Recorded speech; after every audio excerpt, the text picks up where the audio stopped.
Do you know I've been to my mum and dad's? Right, I was talking to my mum about stuff. Oh, right. And she was saying how this flower solved a crime. What happened was there was a murder, right, in an office. So they said it's obvious that someone who works in the office did this murder because that person's only a sort of a typist. He has, you know, they've done nothing wrong. So they said that's narrowed it down, right? So this flower man came in, and he said, "I can sort this out for you." So they said, "What do you mean?" He said, "Well, during the murder, the plant was knocked off the cabinet, Right.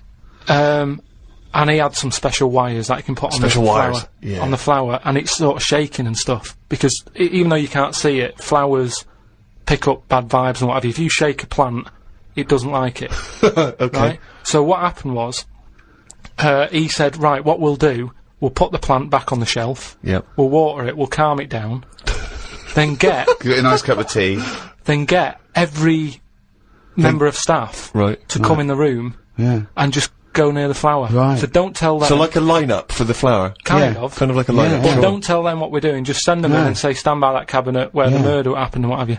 Anyway, it was a long day, they were getting through a lot of stuff, it was a big office block. They were going, "This isn't working, you know, the flower's not budging." Suddenly, they get into, like, the last part of the day, when they were almost giving up. They call in a sketch artist, the plant gives them a... Some caretaker fella, Caretaker, said, "Go over there."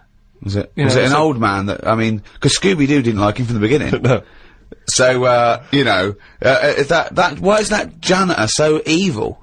They send the caretaker over to the plant, he's going, you know, he's thinking, "I've got away with this." Of course. Plant starts shaking, what have you. They did him. Okay, wait a minute then. So, was there any other evidence? Was that the only evidence they used in the trial? Well, no, it's one of them things, though. Imagine it, if you're that caretaker and you're thinking, "I've got away with this," then suddenly a plant grosses you up. You weren't expecting that. So suddenly you're off guard. And you go, okay, can't get that chrysanthemum away from me, I did it.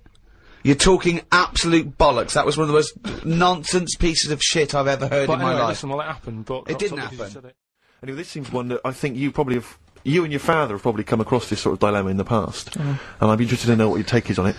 Let me see, this is from Lee Matthews by the look of it. He says, he lives in a suburban area where the local teenagers also live on the same road, and they're running riot. They're smashing wing mirrors off the cars, they're crashing into parked cars on their skateboards, and they're just generally making mayhem, you know, night and day.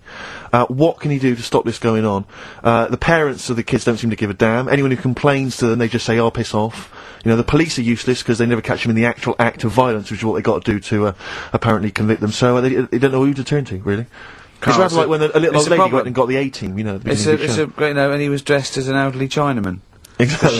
She knew who he was. Colonel Decker didn't have a clue. Yeah. You see, it's weird, because now it has got out of hand. Do you know what I mean? Like, years ago when I was growing up on the estate, yeah, you had problems, but not like you have now. Do you know what I mean? You know, Summers were nice as well, weren't they? Well, it did seem that way, didn't it? Yeah.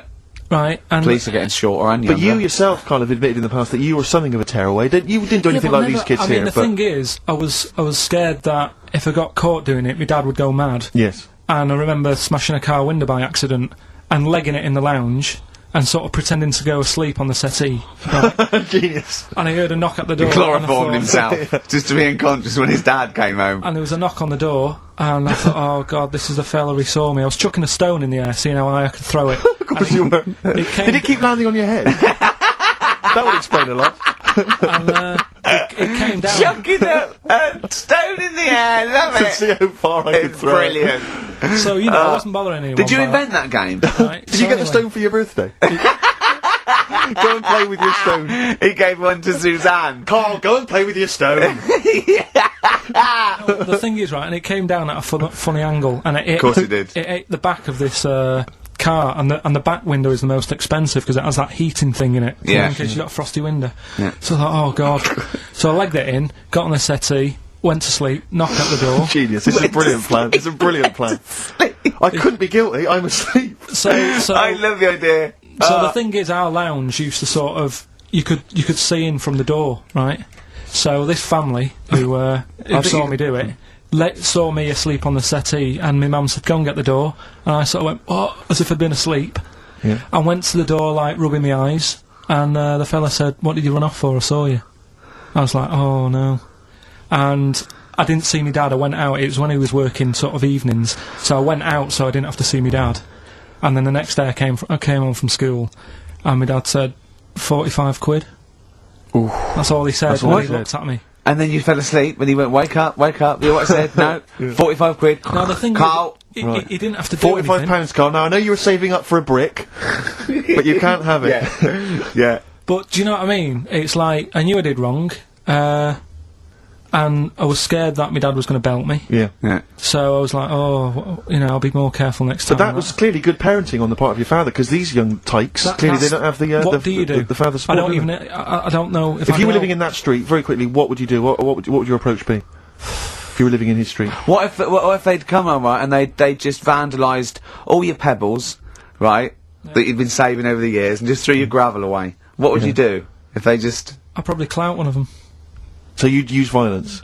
I think it's the only way sometimes. Sometimes the only way. And I don't mean, really bad, but I'd show them that I'm not putting up with this. Right. And then the problem is you've got their family coming round, and they're probably quite Go to sleep. If you hit a kid and the dad comes down, just go to sleep. Yeah. Just... So, equally, if you're doing a bigger crime, a bank job or a murder... Remember to take the stocking off your head, because if they wake you up and go, why have you got a stocking on your head? Just go, oh, I had a weird dream. It won't work. It's like with our kid, right? He was... I told Ricky about this the other day in the pub, but it's...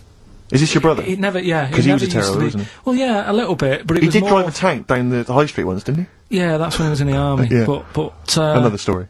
But this time, I remember my mum and dad were going out right for the evening, and I must have been about 5, so our Mark was like probably 18 or something like that, 16, 17, 18. So my mum and dad go out, and our Mark says to me, "Right, here's a deal. Do your little deal.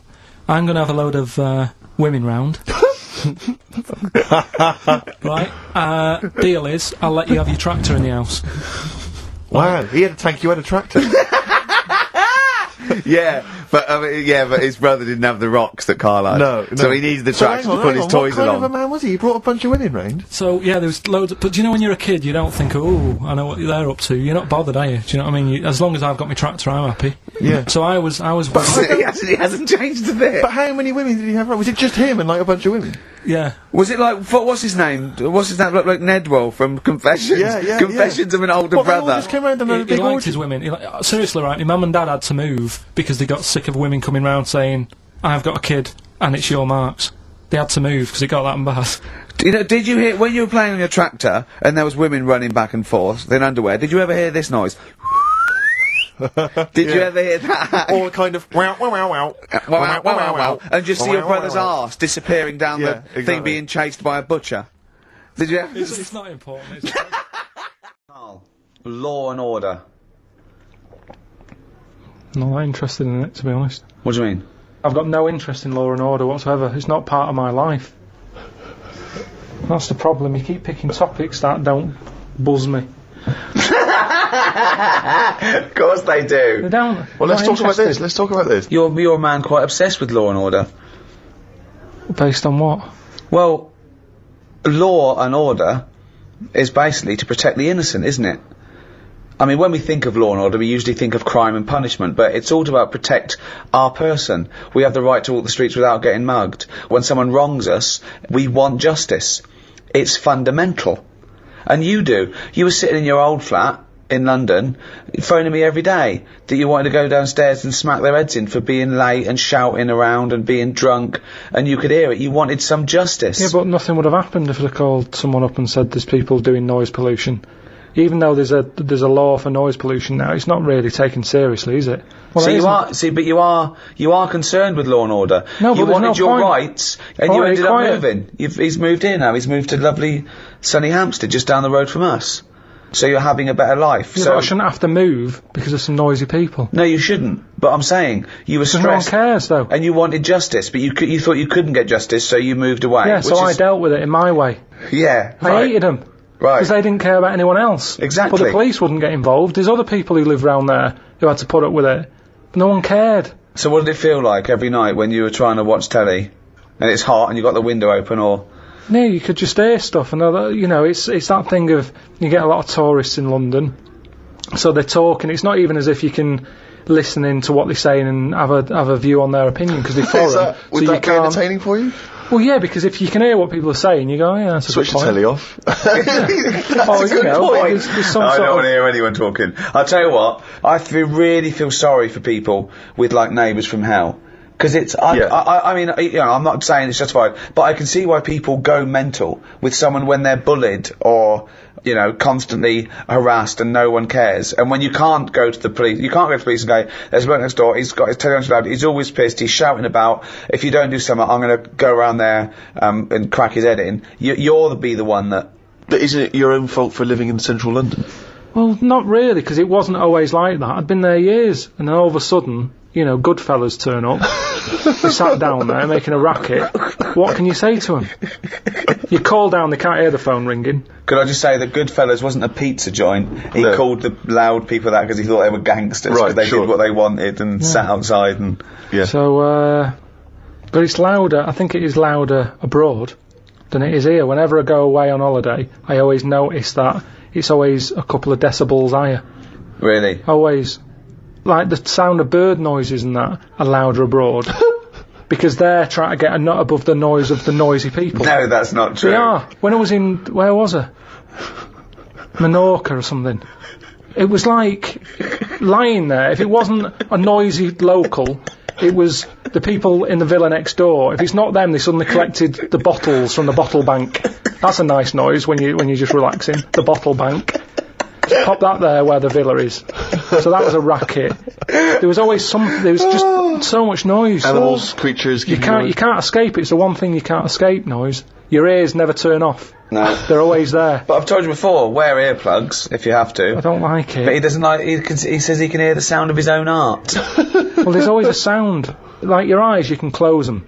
My eyes close all the time, and if I don't like the look of something, if I don't like the look of something, they close before even I've thought about if I want to see it or not. What do you think? What do you think exactly? I just mean if I see something on the telly or like one of those casualty programs or something, it's like my eyes know that I'm not going to like the look of it. But no. So they close quicker. No. My ears, they seem to be interested in everything, even though I'm not.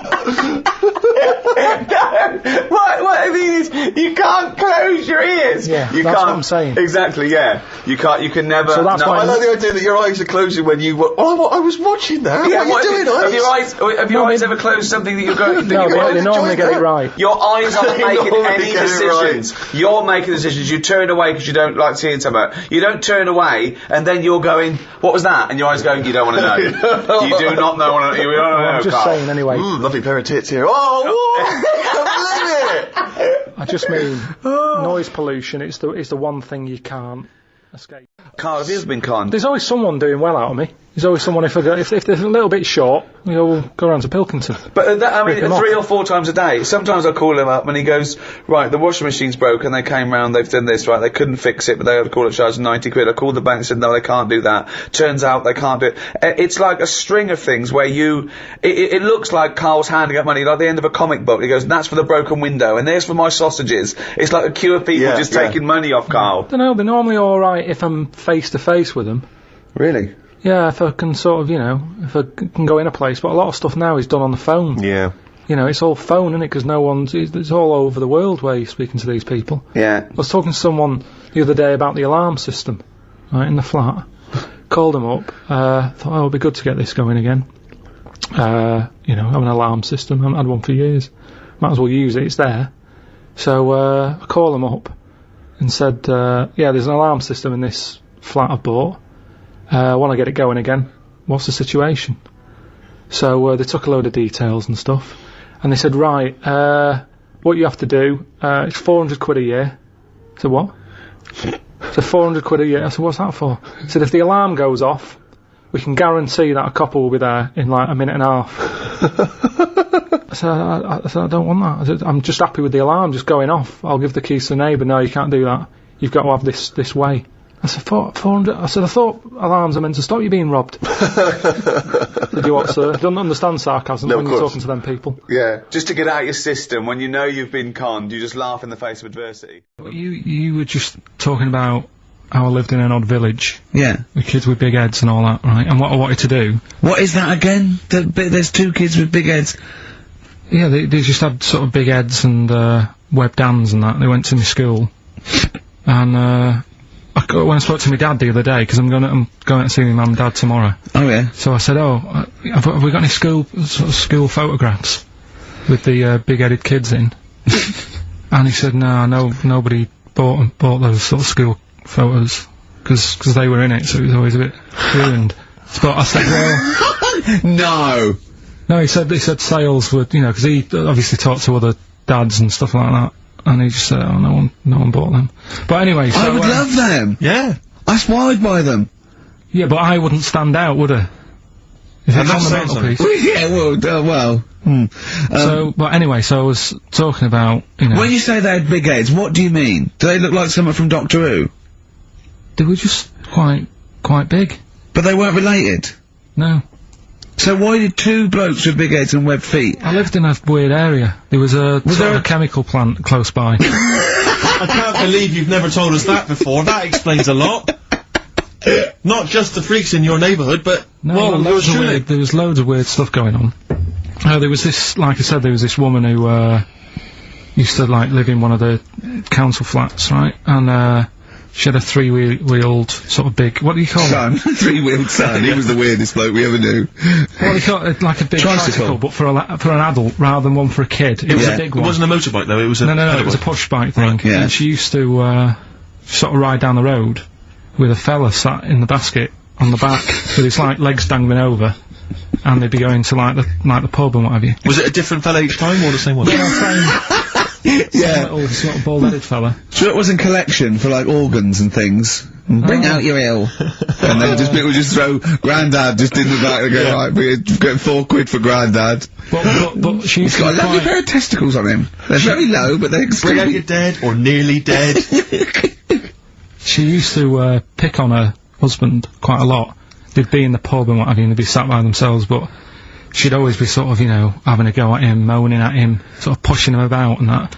So my dad and his mate, right, they went round to their house, knocked on the door, she answered, and he said he was a copper, right? He said, Detective, Pilkington, gonna come in and have a word. So I'm just going to make a note of impersonating a police officer. For the good, he went in and sort of said, now, I've heard, I've heard, you picking on your husband a lot. Yeah. We'll be keeping an eye on you. Do it again, and, there'll be trouble. And she backed off after that. She was alright. And how was the husband? Was he still in the basket, though? Was he allowed to ever sort of, ride up front with her? Or was he just always in the she'd sort of stop picking on him in public places and stuff. That's good. You can't get done, can you, just for doing that?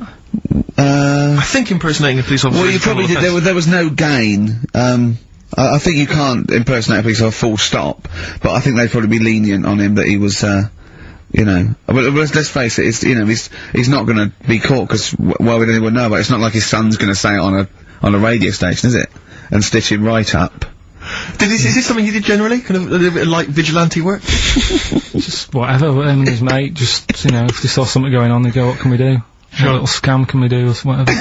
That's fantastic! That is brilliant. Right, okay, coming up, Knob News. And Monkey News. And the answers to Rockbusters. What a show. Talking about, your parents listening, Karl was in Heat this week, and, they mentioned that he does this thing on Sky. What is it? It was this thing with Richard Bacon, some programme about watching telly, and you just talk about what you're watching, and that. And he was annoyed, because he said his parents are out, and so he's not doing it. He's not going to turn up, because they mentioned it in Heat. And so his parents might watch? Yeah. Why are you worried about that? I don't like them watching stuff, do I? I told you, it dates back to when I did Little Donkey at school. Sure. I don't want people watching me. What's that? Just renew us on Little Donkey? What happened? It was just, I was there to play the drums and that, in We Three Kings. I was loving it, I got a bit carried away. How old were you? About 13, right? Really? Probably. Yeah. About 10 probably, Yeah. 6. Between 6 and 13. Where old were you? What school were you at? Okay, you were playing Little Donkey. Yeah. So, and, no. No, but it was one of them schools where everyone sort of was in the same one. Do you know what I mean? Oh, a Manchester school. Yeah, just the one classroom. Well, it's like sweeping chimneys in the day and then 1 hour of learning. Yeah. What are you talking about? What school were you at? Was it infants, junior, or secondary? I didn't really do that. It was what, one way. What do you mean? You did that? They still have to abide by the laws of the land in Manchester. No, but it was a lot more like you had infants, but you also had like the older lot. There's kids there. When you're in the younger year and that, you'd see kids and you go, talk English and use terms that people do when they're talking about schooling. I don't even want to talk about this. No, how old were you? What I'm guessing maybe 6 or 7 or 8. So you went from 13 to 6? Yeah, but like I say, it's hard to remember because... Imagine if you were giving evidence in a trial. Yeah. How old were you? I don't know. Yeah. I mean, I don't know, I can't really narrow it down other than 7 years either way. You know, theoretically, he could get called up for jury service. That's a frightening thought that you came up with before the break. Karl jury service. Karl could be responsible for someone's rest of their life. Yeah. Because jury service, that applies to anyone. Anyone could get sent the form. I think you're obliged to go unless you have a really decent reason not to. Imagine it was a really, really important trial. But what annoys me is that isn't it supposed to be you're tried by 12 good of men your and peers? true. 12 good men and true. Yeah. Good men and true. And women, of course. The only thing I can hope is that the defence attorney would wheedle out Karl at an early stage. Oh yeah, objection. I object. Yeah. Why? I object. Have you heard of something called rockbusters? Yeah. Well, sorry, you can't just object on that. Okay, then what if I tell you my client, standing trial, is a little gay Chinese fella? And here are some of the tapes from XFM. What would you do? He's prejudiced. So how does it work then? How does what work? What do you mean? You just get called up and you have to do jury service unless you've got a very good reason. And it's not, I normally have Mondays off. Yeah. Oh, you wouldn't like that. You have to get there at 9 o'clock. I've got to prepare monkey news. Yeah. Oh, you couldn't stand it. Just wouldn't do it. I wouldn't, what would you say? Say, oh, don't get me involved. Because I got involved once. Don't get me involved! No. What do you mean you got involved once? Well, with the police and that, when I lived in Manchester, I saw a bit of car crime going on. Right. And I got involved. Hassle. I'm telling you. How did you get involved? You phoned the police? Yeah. Yeah. Because I thought, well, I know, well, that's just it, but I thought I'd hope somebody did it with my, Yeah. So, and it's just a hassle. Loads of phone calls. Canary. Having to stand on a balcony of this, tower block that I lived in. Police shouting up at me. I'm stood there with my underpants on, right? And what it was, a car had been robbed, right? Mm-hmm. So I call up the police and that, right? Said, right, listen, car's been robbed. And they said, where is it? I said, I don't know, just across the road from where I live, right? So I tell them where I live. And where do you live? How old were you? 13? So she's asking loads of questions and that. I'm saying, look, whilst you're asking all this, they're actually getting away, so, will we leave it? And she's like, no. We'll track it down, blah, blah, blah. So I said, well, look, I work nights. What could you see? You could see some lads just pushing a car. Pushing a car? Yeah. That's how they steal cars in Manchester, is it? Yeah. Everywhere else in the country, they're getting in, they're driving them away. In the south, they drive them away. Exactly. You usually sort of like In start the Manchester. engine. Could you get away a lot faster? What do the police do? Push their panda car after them. Exactly. Say, come on lads, don't cheat, don't get in the car. They're just pushing it. It was late at night and that, and I suppose you don't want to start the engine. Of course you don't want to wake people up, not when you're nicking cars, of course you don't. Alright, No, so is it late at night? Hold on, they weren't gay. They weren't gay, were they? They were out late, really? Come on, Karl, so what happened? So, anyway, I said, look, don't call me back, I'm going to bed, right? I've got work in a bit. Brilliant. So, let's go, what? So that was that, right? Where were you working? Next thing, right, phone's going, hello, it's the police again. I said, oh, I told you not to call me. Right? I told you not to call me at home. So, they said, right, the police are outside, can you go on your balcony? She's like, oh. So I'm 10 stories up, right? Stood on the balcony with like my underpants on. Yeah. Right? And the police are saying, where's the car? And I'm saying, I don't know, they've gone down that road now. So I'm trying to point to them. They're shouting up, saying which road and all that. And I just thought, why did they get involved? Yeah. I don't think they found it. No. It was hassle. The blokes were pushing it too fast. Exactly. They were in the next street by now, weren't they? This, don't get involved. Don't get in, after that. Imagine him being on some sort of trial where it was like some sort of mob affair. Yeah, gangland murder. Imagine him going into the witness protection. The police just explaining to him, your new name is Jeffrey Peters. Why can't I be called Bruce Wayne? Well, no. Mr. Pilkington, listen. Imagine that. Do you know what witness protection is? Oh, go on. Amazing. Look, it's when, supposing you were to give evidence against the mafia, right? You've done a job for them and you had to give evidence against them, right? Right, well, if you're gonna do, I mean, all I did was 2 kids nicking a car.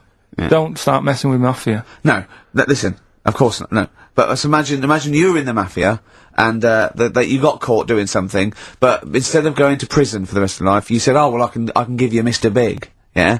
So they go, okay, give us Mr. Big and we'll let you off, right? So the police go, right, okay. I got handed this leaflet in Soho. So you say, okay, well, I'll give you names. They go, right, we get evidence in court, and you go, yeah. They go, right, we'll have to get you away because you'll be done for. So you give us all the names of Mr. Big, right? We'll give you a new identity, a new passport. We'll let you go and live in Canada for the rest of your life with Suzanne, right? So why have I got to do all that? Because they'll bump you off, won't they? How did you know it was me? Because you have to give evidence in court. So they go, oh, Pilkington squealed. So you got to change all your life. Yes. Yeah. They've killed someone. Yeah. Yeah. Well, look, you just know. No, you're giving them in to keep you from going to jail. So you don't want to spend the rest of your life in prison because you're involved in something or whatever. It doesn't matter, Carl. No, listen. I'm just. How would the mafia know that I've said something? Because you say in court, those are the people. He's Mr. Big. He's Mr. So-and-so. He ordered the hit. Don't you know anything? It's a lot of messing around, though, isn't it? But so I've got to leave this job, yeah? Yeah, I think they might try XFM first. I'd have to... What? I'd have to bin Suzanne, would I? No, she can go and live with you. You have to cut off all your ties with your friends and family, though. You can't contact them. You gotta leave them behind. Would she have to change her haircut? Possibly. When did the murder happen? Yeah. What would the new identity be that you choose? What would you choose for yourself? What name? Probably, I wanted to be called Brett when I was a kid. Okay. Right. Brett what? Brett Pilkington. You got to change your surname, yeah? Yeah. Well, yeah. Yeah. Maybe go ex-directory. Where would you move to? Probably back up north. No. Well, no. No, don't do that. Don't do that. Can I suggest, maybe, Brett Hanson, and go and live in Australia or Canada or something. Well, maybe when they're not operating, maybe, you know, and they just forget it. You might have to change your identity as well. You might have to grow your hair. Well, you can't grow your hair, but maybe wear a wig or a moustache. What would you do? What would you wear? So, like an afro or something? Something like that. That would be brilliant. That would be absolutely And I've got to do brilliant. all that just because for 5 minutes I stood in a court thing. Yes. And said he's the one who did it. Yes. Yeah. Well, why can't I just wear the afro and the glasses when I'm in the court? Say my name's Brett, right? Yeah. Change my voice a bit. He did it, and they go, thanks very much. I go off, I carry on my life, I'm still coming in here on Saturday. I don't know why they haven't thought That of is genius. I don't... Discounts all the witness protection scheme. Why don't they do that? Yeah. So they go, well, I'll go to court as Brett Hanson Yeah. with an afro, and I don't like that. Yeah. Right, and then when I come out, I'm back to Karl Pilkington, still talking like that, but without the afro. That is perfect. You've got...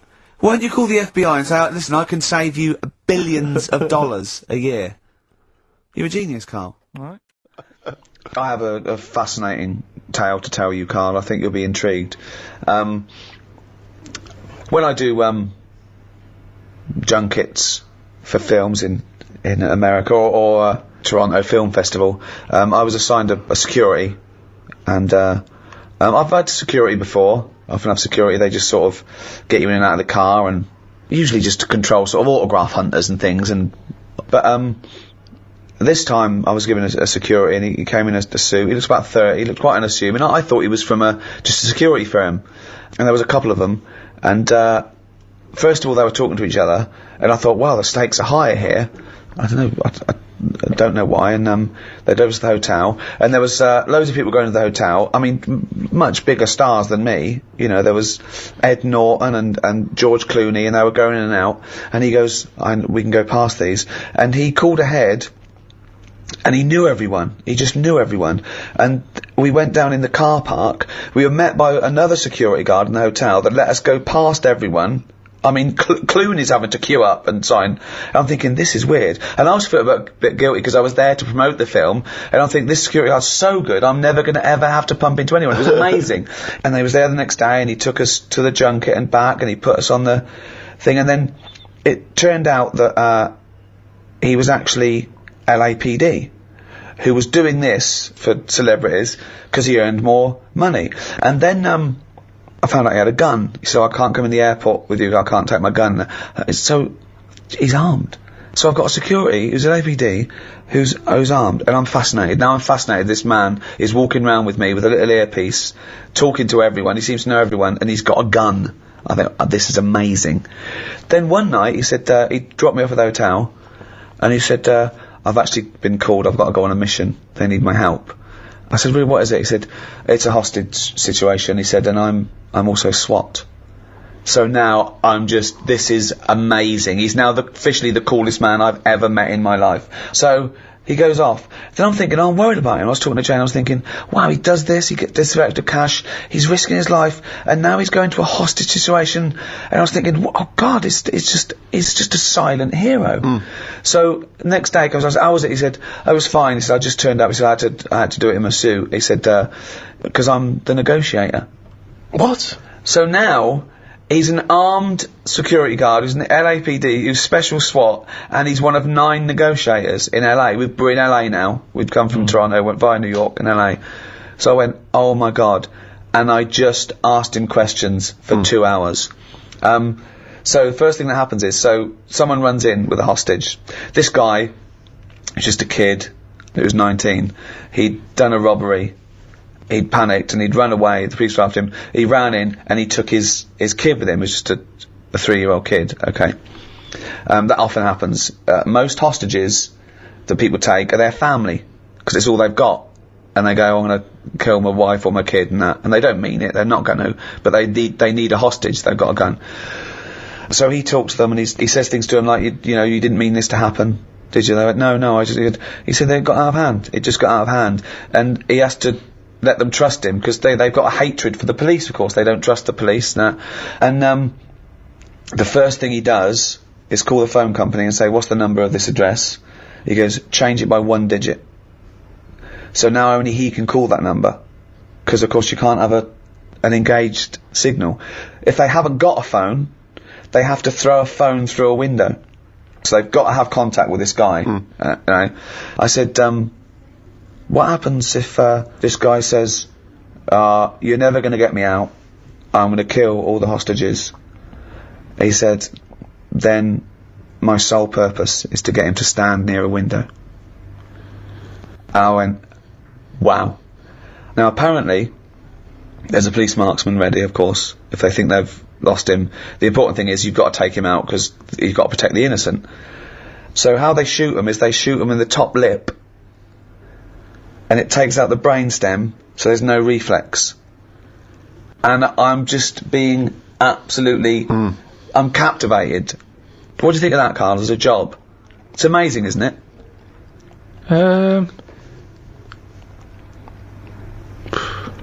Yeah, I mean, once you've done one, though, it's like any job, isn't it, I suppose? Yeah. Once you've done one. Yeah, not impressed? Boring, yeah. No, it's good. Could you do it? Do you reckon you could do it? Do you reckon you could negotiate someone out of a hostage situation?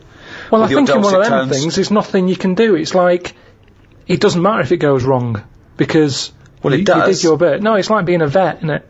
Not really, because that's ridiculous thing to say. It's nothing like being like a vet. No, it is. What I mean is, you're expected to make the little kitten live. No, there's loads of it. Because I was saying, so he says, I need a car by 5 o'clock, or I'm going to kill someone. He then makes sure that he doesn't kill anyone, but he makes sure that car doesn't come till 5:15. Even if it's there, he keeps going, it's on its way, because then the hostage knows that he's not in control, really.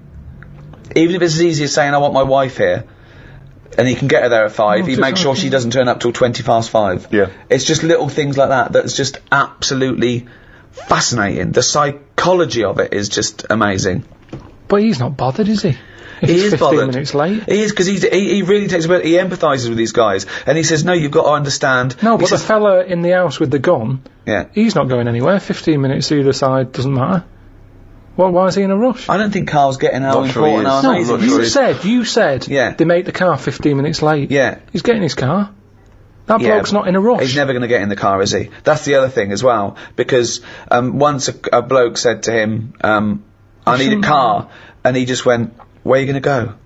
And the bloke went, Yeah, forget that.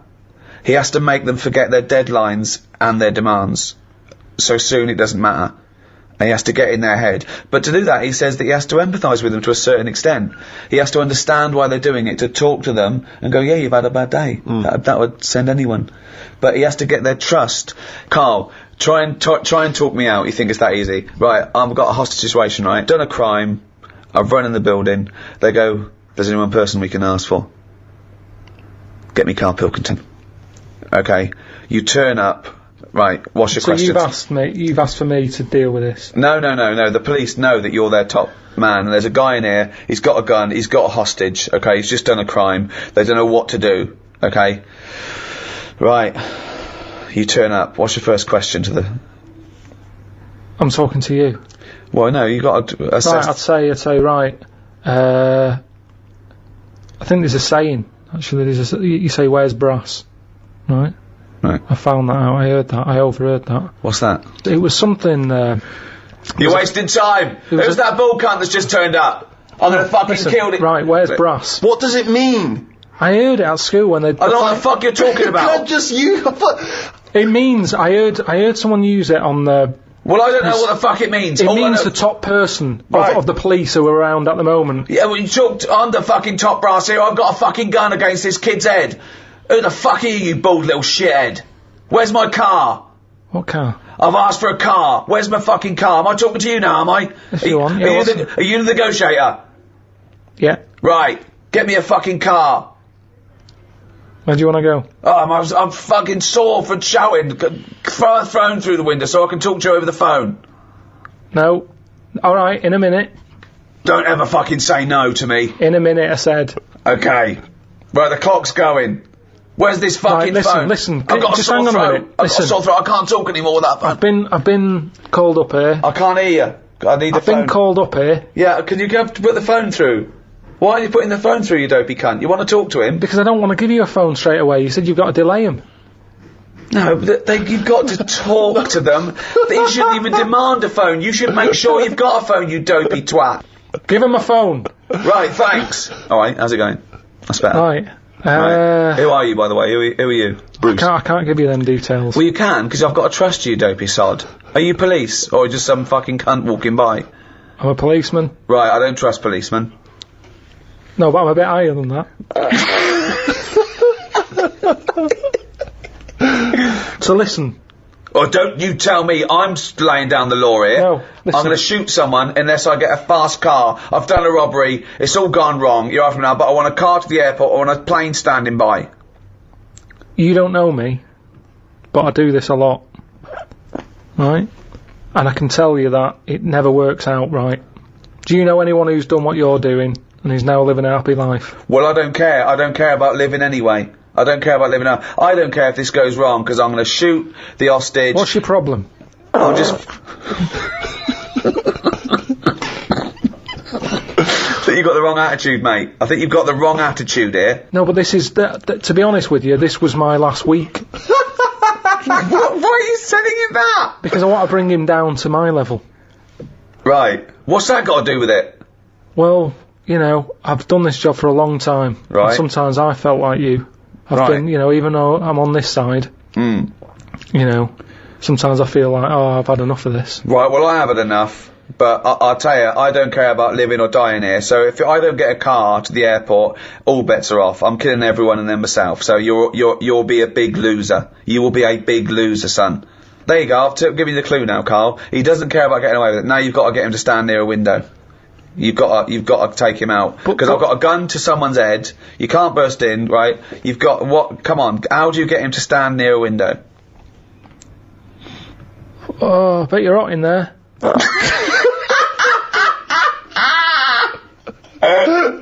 Keep going. I am hot. Yeah, that's why I've just drawn the curtains and keep away from the window because the sun's blazing in. It's not too bad away from the window. It's the sun's gone round the back now. Just come and have a look. It's a lovely evening. Why do you want me to stand near a window? I think just because when you see how nice an evening it is. Worst load of dribble ever. Keep going, I'm interested. When you see how lovely it's that thing, I've heard that if you smile, you feel better. So have a little smile. Think of a happy moment in your life. I'll tell you what a happy moment in my life would be. Putting a bullet through your little round head, you cunt. Keep thinking about that image. Right. And you can see that round head. Just come to the window, I'll show you the round head. That would probably work, actually. What? No, I'm not going to come near the window. You come near the window. You come near my window. Up you come. Are you coming near the window? No, not yet. What? Delaying it again. Right, I'm coming near the window. Well, I'm going to shoot you if you come near the window, you dopey prat. Well, why? I thought we were getting somewhere here. No, I'm going to shoot you. I've conned you. I've negotiated you to come near the window, and I'm going to shoot you in the head, you prat. I'll just leave then.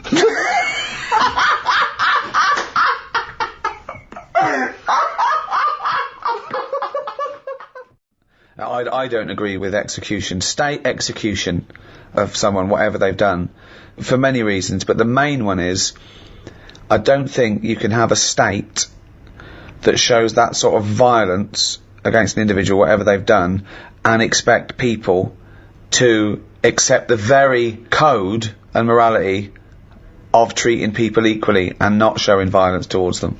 Karl, where do you stand on the tricky issue of capital punishment? You've given it some serious thought, I imagine. So what, you asking me, like, should he be on death row? Well, should someone flip the switch, send him to his death in the electric chair?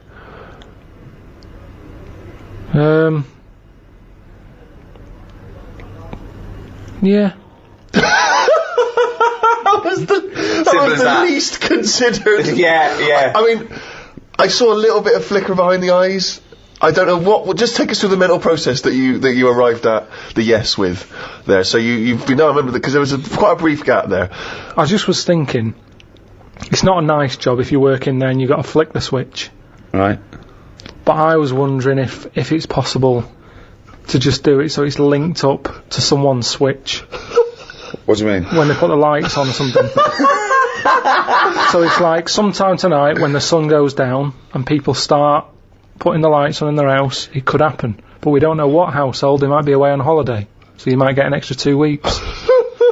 But at least that way, because for me, the worst... Funny you should say that. This is not... The question I asked was whether... We were talking about the morality of whether you put someone to death. But he was thinking about... He was thinking about literally the practicality of flipping the switch. Well, no, I think that aren't you talking about the integrity of the person who knows or knows not that they've put someone to death, like a firing squad, like what they used to do sometimes in the First World War when they had 6 riflemen, but only 5 were blanks and one and no one knew if they were the person that killed them. Yeah. So, but my point is, you do agree that someone should be put to death for a terrible crime, do you? You've got to have something there to stop them people who don't care, haven't you? Nature's done it in a way with bees. They've gone, we'll give you a weapon, but if you use it, you die. And that's like the bee. Well, so they're worried they're going to go, I'm not going to do it. We do, won't we? We have people saying, 1, you can't do that. That's step 1. Here's the law. Don't do it. But there's a lot of people who go, I'm not bothered about the law. I'm not bothered about annoying people. Yeah, that's true. So for them, at the end of the scale, you've got the chair, and you stick the wires on their head, and we'll fry your head. And they go, oh God, I don't want that. That doesn't always work, does it, with being put to death? Because as a deterrent, most of the crimes aren't just crimes of gain with that. Some of them are crimes of passion where a deterrent doesn't count because you see red and you go crazy and you're angry and you kill someone. I think a lot of those crimes, the deterrent isn't relevant. You know, things like armed robbery maybe, where it's a risk, what can I get versus what my crime. Maybe then it might be a deterrent, but then of course, if you start to get a capital punishment for crimes that aren't murdering someone, then that thing brings in you might as well murder them, because then you've got more chance of getting away with it. So it's very delicate what you make people be killed for. You've made an interesting and reasoned argument there, Rick. I'm looking forward to hearing the riposte. Right. When I was younger, I used to nick Mars bars. Okay. Right. Now, I did that then, and I knew that even if I get caught, what's the worst that's going to happen? Yeah. I'm not going to go to prison over that. But it was worth nicking because the Mars bar, they were like 45 pence. Sure. When you're a kid, you can get a lot of chewing nuts for that. Chewing nuts? I don't know what you're talking about. Yeah, they like caramel covered in chocolate. Last ages. Quite hard. Oh, I know. Yeah, you suck the chocolate off and then you got to chew them until they're... Yeah, I know, yeah. Now, I could afford them at 10 pence a bag. They'd last me sort of a morning. A Mars bar was a proper treat. There's a lot going on in there. A lot of chocolate, a lot of caramel. Yeah. Like I say, 45 pence. Yeah. So, to me... That was like an advert that went wrong just at the end. They started off good. They go, this fly's good. He's, you go there. Mars bar, there's a lot in it. It's like, oh, good, keep going. Yeah, it's got caramel. It's like, yeah. But it's 45 pence, which is too fucking much, so fucking nick it, you cunt. But, when I was younger, that was worth a risk. Because I knew that I'd be getting something worth 45 pence for free. You weren't going to get the electric And I wasn't going to get done. So, the stakes were high, the risks were low. No, wait. You mean the stakes were high, the risks were low? I think he's just trying to sound cool. The stakes weren't high. The stakes are what can happen to you, and the risk. The stakes and the risk are the same. The risk is the stake, okay? Yeah, unless you're nicking meat from a butcher's, then the stakes are high and the risk is low. I don't know what the fuck you're talking about, but what you meant was the gain was high. The game was high. Yeah, the game was high. Yeah, the risk was low. Yeah. But wasn't was it? Because 45p isn't a lot unless you're a kid. It is when you're a kid. It is when you're a kid. Because I was getting 50 pence. But then surely getting caught for nicking a Mars bar's higher when you're a kid. No, it's not. Look, you see, most of the time, I didn't want to say which shop it was that I nicked it from, but it's where I did my paper round. Now, the thing is... So you're nicking from your own boss? But listen, I used to wake him up. I helped him terrible. No, because That is terrible. This is awful. Go on, hang on, I want to hear really I want to hear him rationalise his terrible that sweet crime. old man who used to give... It's not an old man. I used to go round and wake him up, man. right? He hated running that place. Right. If anything, I'd say I was his best asset. Well, not really.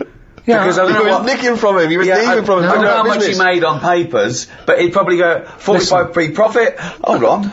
They got their papers really early because I got up early. Yeah. I used to go round to the shop. Mars a day helps you work, rest, and steal. So I used to go round there, wake him up. He'd be like, "What are you doing round here so early?"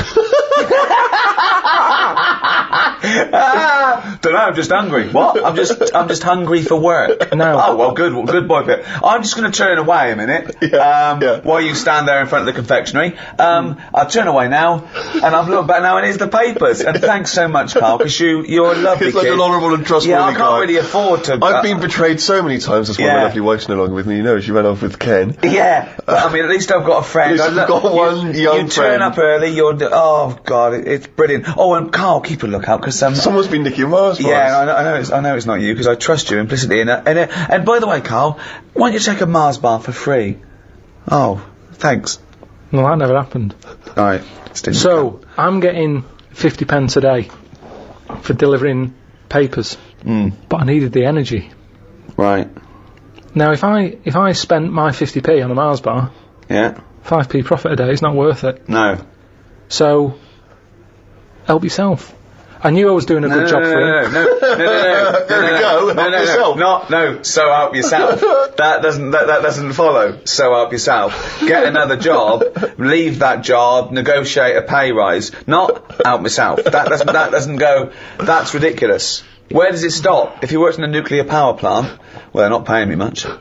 Have a little bit of uranium. A lovely little bit of uranium. Yeah. I do. That's a strange analogy, Rick. Some left straight from a bloke nicking stuff from work. So he works in a power plant, he's having himself a bit of uranium. What's he doing with the uranium? You know, Mars a day and all that, and that's for energy, and so's uranium. God. What do you make of New York's ex-police chief saying we need more bobbies on the beat? He's come over here, he's the guy that sorted out crime in New York City. He's come over, he said, you're going all over the place here. You need more bobbies on the beat, more policemen, a visible police presence. There was something last week about some copper in London who was sat on a bench, and he was asleep or something. Oh, yeah. And people were like outraged because like he should be looking after, you know, England's people, not nodding off on a park bench. Which is a bit daft because they were shouting he should be looking after England's people. Was this the 16th century you went back to? What do you think he should be looking after England's people? You know, wherever he was, if he was in like a park somewhere, they were like really annoyed because he was asleep. But sure. He was probably undercover. No, but the thing is, if there would have been any trouble, I'm sure he would have woke up. Yeah. If there was if someone needed help and he screamed, he would have woke up. So I don't know why they were having a go at him. Yeah. And he might not have been there at all, so, you know, it was, you know, so... Yeah. He probably have his radio turned on, didn't he? Yeah. Listening to Heart. So you're not concerned then that there's not, the crime's going up? I think there's enough. I see quite a lot of them whizzing around. Okay. You're happy then? Yeah. As long as you're happy, Karl. So you don't think it's too much crime? No. Just the right amount of crime? Yeah. Now, if you think about America in the 1950s, black people still very much second-class citizens. You've obviously heard of the famous Rosa Parks incident, in which she was obliged to move on the bus from where she was sat to somewhere else, and she chose not to, and she was arrested for it. It became very much a sort of figurehead of the civil rights movement. Had you been travelling on that bus? What did you do? And am I far from where I'm getting off? Yeah. So once again, you can't just nip out at the next stop so you can wash your hands of the whole affair. No, you're on that bus. You've still got a number of stops. You live further away than Rosa does because you've got a lovely big house, whereas she doesn't have a lovely place. She can't afford it. So you've got to stay on that bus. You've seen this now. You've seen this bus driver demanding that she gets up, gives up that seat. Maybe she's given up that seat for you. Maybe you've got on that bus as a privileged white man and she refuses to get up on your behalf. I'd probably go, it's alright, I'm standing, I'm alright. But why would you say that? Because you're thinking of the modern day Karl, you're not thinking of the man from the 1950s. Well, the thing is, we don't have to go back in time. We can go to a country now where you'd see an injustice, where you were outnumbered by the law of the land. What if Suzanne wasn't allowed to sit with you on buses? What if now a law came in that women were second-class citizens and she can't come with you? Wouldn't you go, no, fuck that, she's sitting with me? I'd say we're only going around the block. We've been to the shopping centre. Be home in 15 minutes. Can you take that bag with you? Because there's no one sat next to you down here. I'm a bit crammed in up here. There's more blokes on the bus. I'll see you in a minute. It's not a big issue. I've done it on the train, where I've booked tickets and they've ended up being different tickets. And I've gone, I'll see you in an hour and a half. I've got an iPod. But so you went first class and that's luck. That's luck. That's circumstance. One is policy. Surely you can see the difference between a principle and a bit of luck. But it's what you get used to at the end of the day. I mean, I'm not walking past them and slapping them on the back of the head. I'm getting on, and it's just that's where they sit, that's where we sit. Like men and women going into a separate toilet. Karl, let's put this I mean, obviously, this is too much for your head to... You're on a bus, right, and there's a few white people, and they're... I'm the driver. And they're being racist to a black kid. Right, I'd go, if I'm driving, I'd go, listen, lads, stop that, will you? If you're going to be racist, can you get off at the next stop and do it there? Well, you know, we've all had a tough day. It's the end of the day. We just all want to go home. We've all been working. Right. He's not in your way. He's sat in his own seat. Sit back. Calm down.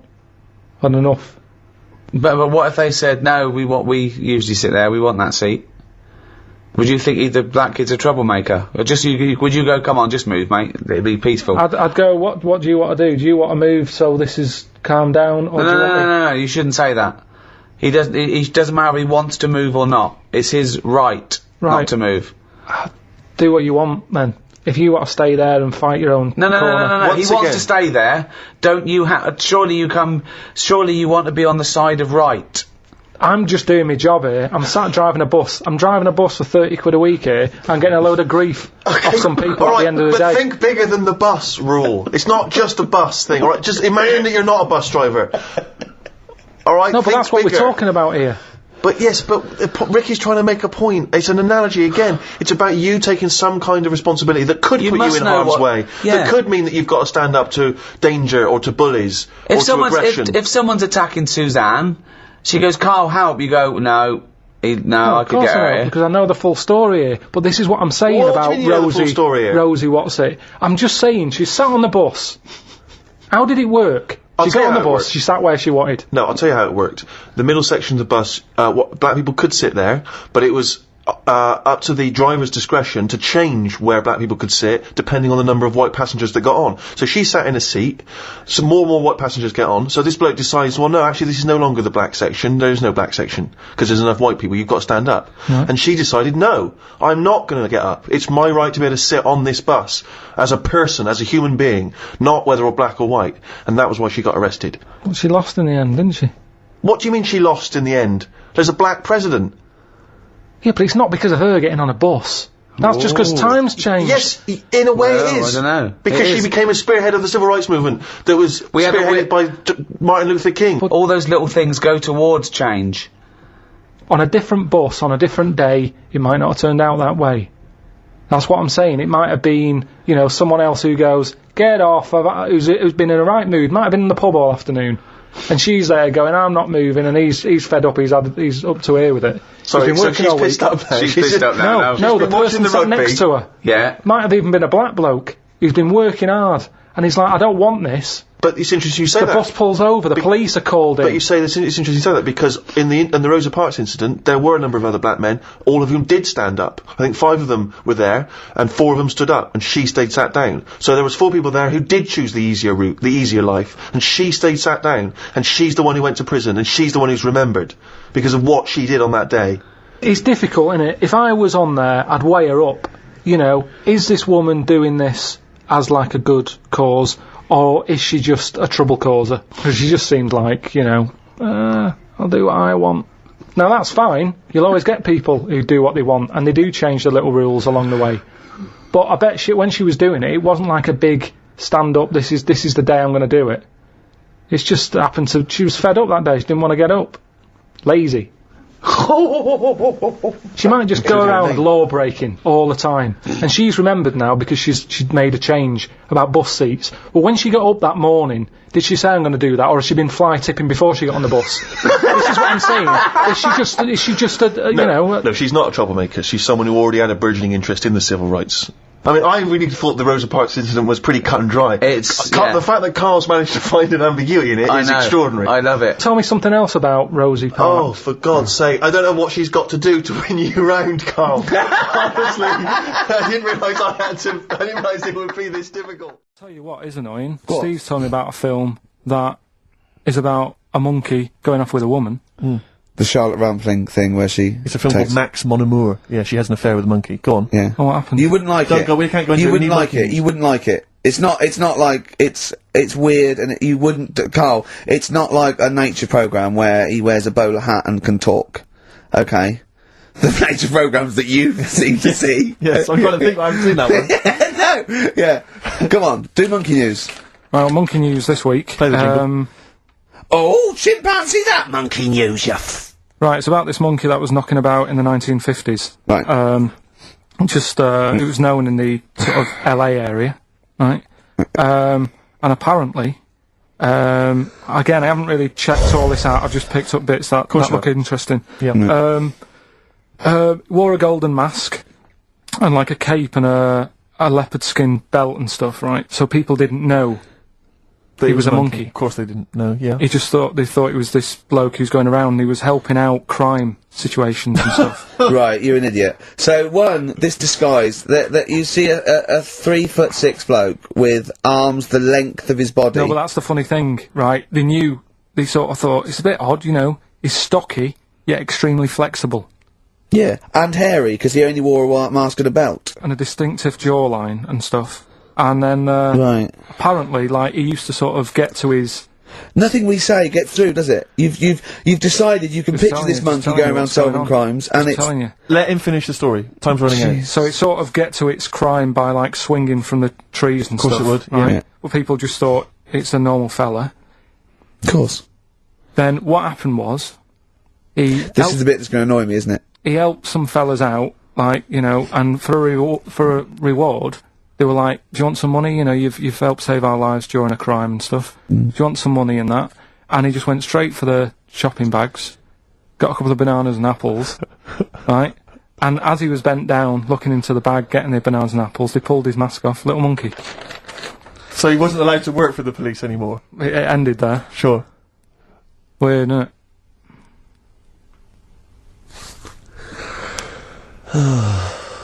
Rick, can I tell you the meaning of One Flew Over the Cuckoo's Nest? Yeah. Can we never speak of monkey news again? Yeah. Well, anyway, today's story was emailed in. So you didn't even do anything towards it? So when you say I've been working on monkey news, what, you printed that out? So is the making of monkey news you checking your email? Well, Brilliant. no, I'm always looking at different options at, you know, how much is going on. This is what makes me laugh when he says he's really busy. Yeah. I'm doing other stuff and I'm doing other stuff. People are sending in monkey news. Yeah. Yeah. You get an email. Is it from check it out. Reuters? Well, listen, it's from Steve. Okay. Right? Now, what it is this monkey, right? Yeah. Don't know where it was. Mm-hmm. But there's a bit before the monkey anyway, right? Jeez. No, listen. Shoot me. Right? It's a bank. There's this bank, right? Busy bank. Normal day, everything's going normal, right?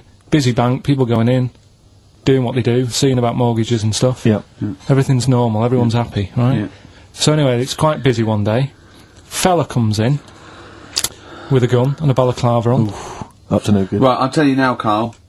If this fella turns out to be any ape or monkey-related species, you're never doing this again. You're never... so just, if you want to finish it, it's at your own risk. But if this fella who robbed the bank turns out to be a chimpanzee, that's the end of monkey news. Alright. Okay, let's hear the end. It's a lovely day in a lovely bank. Everyone's happy. Everything's normal. A man comes in the balaclava. Man comes in, Is it a man? starts waving a gun around. Shut up, Rick. Let him finish the story. Starts waving a gun around, Yeah. right? Up to no good. So everyone's thinking, oh God, you know, wish I didn't come in here, it's not going to be a good day. How tall is the man? Shut up. Let's hear it. Everything, you know, oh God, and he's telling everyone to get down on the floor. Yep. In Everyone's what, in thinking, English? In English? Yeah. In Think English. so? Yeah. So everyone's panicking, everyone's getting on the floor thinking, this is it, this is, you know, it's all over. Yeah. Just when you think, you know, It couldn't it's all be bad any worse. news, Yeah. it's all bad news. Doors swing open. Little monkey wanders in. God, it's worse. Shut up, Rick. Little monkey wanders in, right? The robber's like, what's going on here? He's telling it to get down on the floor. I don't think it was taking any notice. No, right? it was just busy asking for coffee. It runs in. I don't know if it was going to withdraw or deposit or whatever. It wanders in, right? Goes up to the robber. Where did it come from? Shut up. Will you let him finish the story and then ask questions? That's okay. only fair. Okay. Wanders in. Runs up to the fella with the gun. Takes the gun and the bag of money off him. Everyone's like, yay, you know, we've been saved. Then the monkey starts backing out with the gun and the money. Shut up. see you later. Sit down and I'm not having this. And Here's the end of the story. It does a runner with the money and the gun. No one's seen it since. You are an idiot. I mean, you have said some stupid things in your time. What are you talking about? Story that happened. No! What are you talking about? What do you mean it backed out? It came in, was it an accomplice? Was it an opportunist monkey robbery? What are you talking? Think, Carl! Think! I know it's mad. That's the idea of monkey news. We're telling people how monkeys are pretty, you know, they're mental. They're up to no good. What do you think? They've never seen the monkey since. What, did he have a getaway car waiting? Did he swing his way to freedom? Where was this? There's no details. Don't talk rubbish. Well, Steve emailed it in. He's got it off the net. And the funny thing is, Can I the see funny it? Have thing you got is, the information there? yeah, the funny thing is, it wasn't just him who sent it. I had that a couple of times. So a few people obviously read the story and said, you know, that'll be good for monkey news. It doesn't say anymore. It doesn't say if he went off to Spain. It doesn't say, you know, what, you know, if he's on Crime Watch. Yeah. It doesn't say any of that. It's just saying that's what he did. That's the story. And that's what monkey news is about. I've heard that they're making a movie version with Phil Collins. So I look forward to that and Julie Waters. So that's this week's monkey news. If you got any, you know, if Well, anything's no, happening don't bother. in your 'Cause that's the town. end. No, that is the end. That's the end of monkey news. No more monkey news. Alright? Right, before I went away, I told you about Alfred. He was the monkey where there was a robbery going on in a bank. And then he nicked the robber's loot and backed out with a gun. Yeah, He sort of stole. He robbed the robber, didn't he? Yeah. Did he take his gun as well? He took the weapons, he took all the weapons. There was like a couple of robbers. He managed, because they were so amazed that a monkey was coming in, it was like... Don't talk shite twice. Right? Anyway. So anyway, got a follow-up to that. Okay. Now, what was that monkey's name? Alfred. That was Alfred. So anyway, because a lot of people wanted to know, well, you know, what did he do? Did he go off and have a holiday? Did he... No. Right, so the follow-up is, what happened is, the monkey had the guns, had the cash, which was $250,000. Sure. Right?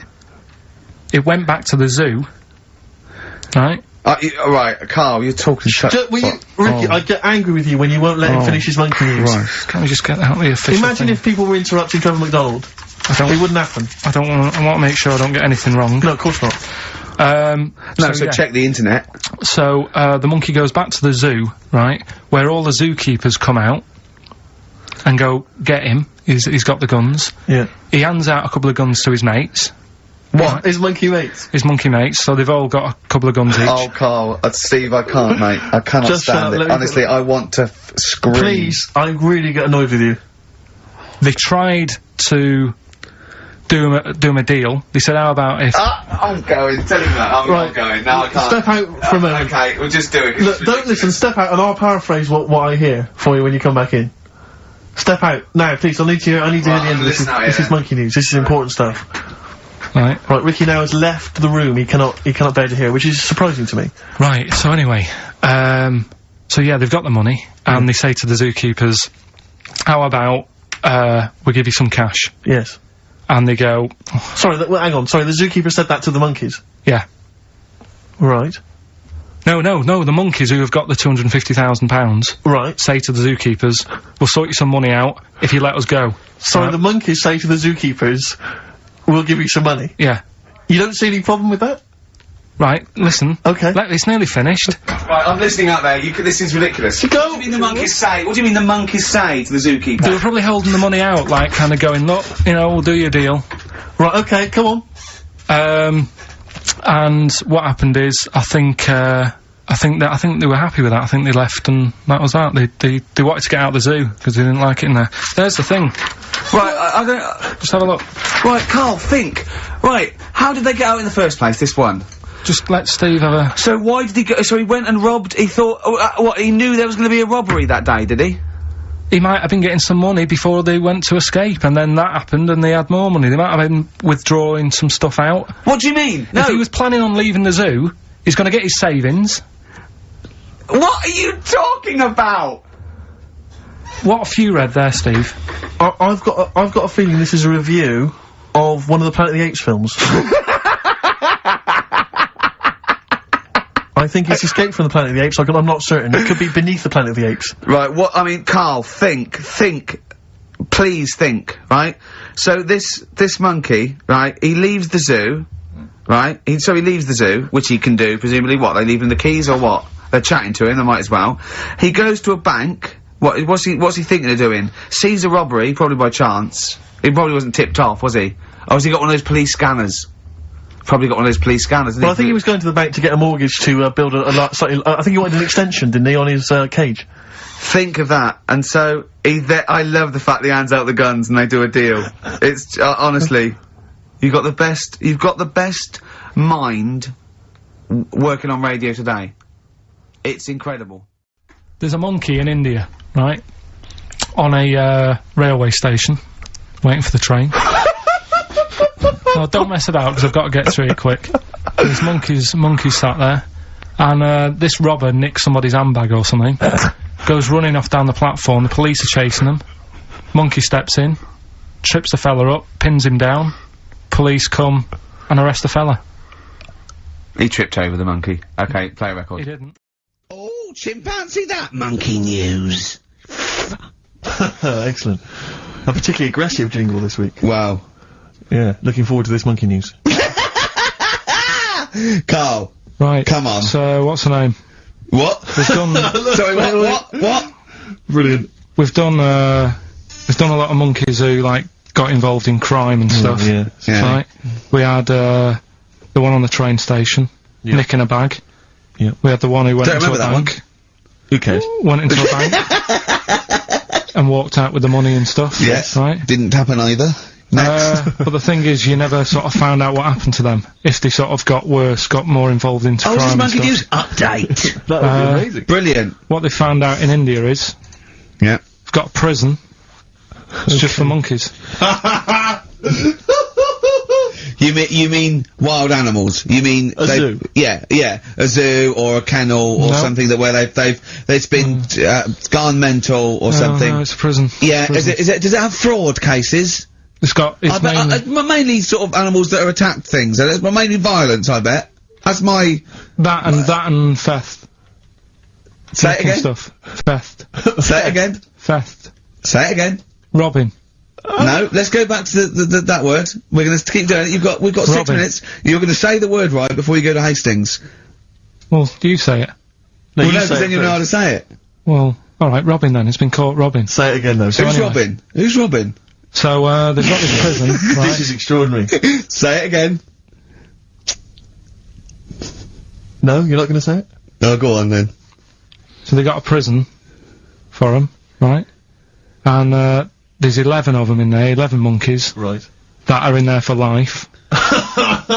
Because that's... I think there's one just got out on parole, right? No time off. But there's 11, I'll give you the bit of paper because I thought this was...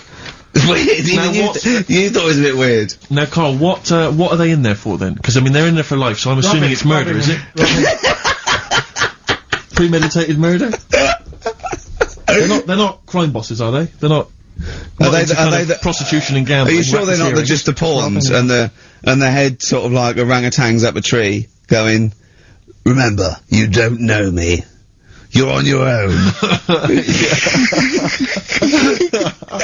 If I go down, you're all coming with me. You take some of your gorillas down there and sort him out. Oh, the great banana robbery. It's not. I wonder if they get them. Right, go on then. Okay, let me see. Now, I don't know what source this is, as ever. Is it the back of a fag packet found in the toilet? Well, no, I mean, someone's clearly, if this is nonsense, then someone's clearly gone to a lot of effort, because it does open with the headline, Parole Unlikely for Inmates of Monkey Prison. Yeah! Officials say 11 inmates at India's only monkey jail. Officials? Now, what kind of people work at a monkey jail? Where do you work? It says officials say 11 inmates at India's only monkey jail are unlikely to ever be released. The prison in Patilia houses monkeys apprehended by game wardens in Punjab state for thieving and attacking people. The Daily Telegraph reports how the monkeys at the prison in Montevideo snarl and glare at visitors from their heavily barred cages. 2 monkeys were released a year ago after exhibiting good behaviour for 18 months in the jail. They have remained out of trouble. Prison can work, that's good. So all 11 monkeys. They were aggressive wild animals that were taken away from the public for their own good. And robbing and that. Wildlife officials believe part of the problem has been caused by thieves training monkeys to help them. Lorry drivers training monkeys as guards for vehicles, and itinerant entertainers using ill-treated monkeys as part of their act. It's the monkey that takes the rap. It's a shame, that, isn't it? That is awful. They didn't know what they were doing, did they? Oh, so there you go. What do you think of that though, Karl? If you could visit them, like Lord Longford or something, what would you say to them? You go there and you get a visit a week or something, you know. So can you get us a video? Right. Do they get conjugal rights? Do you reckon? You wouldn't be interested in that though, would you? They get what? Would you be happy to give them their conjugal rights? Yeah, would you? Fair enough. Alright. Off to Hastings. Off you See you go. later. Society is one vast conspiracy for carving one into a kind of statue it likes, and then placing it in the most convenient niche it has. So one saying, no, this is why we're moral people. The society is great for us. It turns us into responsible people, okay? And we should love that society and make sure it's perpetuated. But Bourne said, no, it's just a way to mould someone into what it likes and put it into a little box so it can't hurt anyone. Yeah. Okay, yeah, that's not, again, it's... No, both of them are right. Both of them are right, but they're contradictory. They're both opinions. They're certainly opinions. But I mean, I don't know why I am the way I am. It just happens, doesn't it?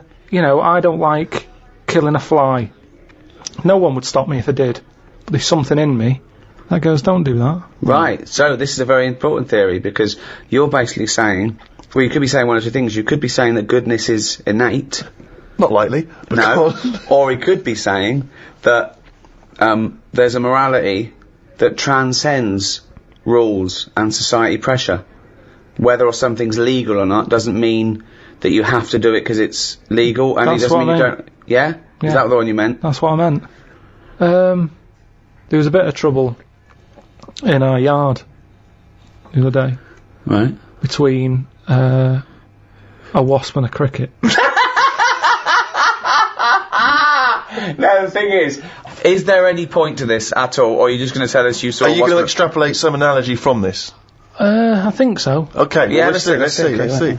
So there's a wasp. Yeah, well, so look at the whole scenario. As you said, sorry, just to clarify, as you said, it was kicking off. Right, okay. Whole scenario. So you're looking out your window. No, I'm in the kitchen by the sink. Yeah. Washing up. We've got a new sink. We've got a dishwasher as well. But I said, well, I'll use a sink. We've paid for it. Let's give it a go. So you're like a Luddite threatened by the technology. You're thinking your worth will be taken away. Your reason in the world will be taken away by the dishwasher. So you're like, no, Suzanne, we've got a dishwasher, but I am going to carry on.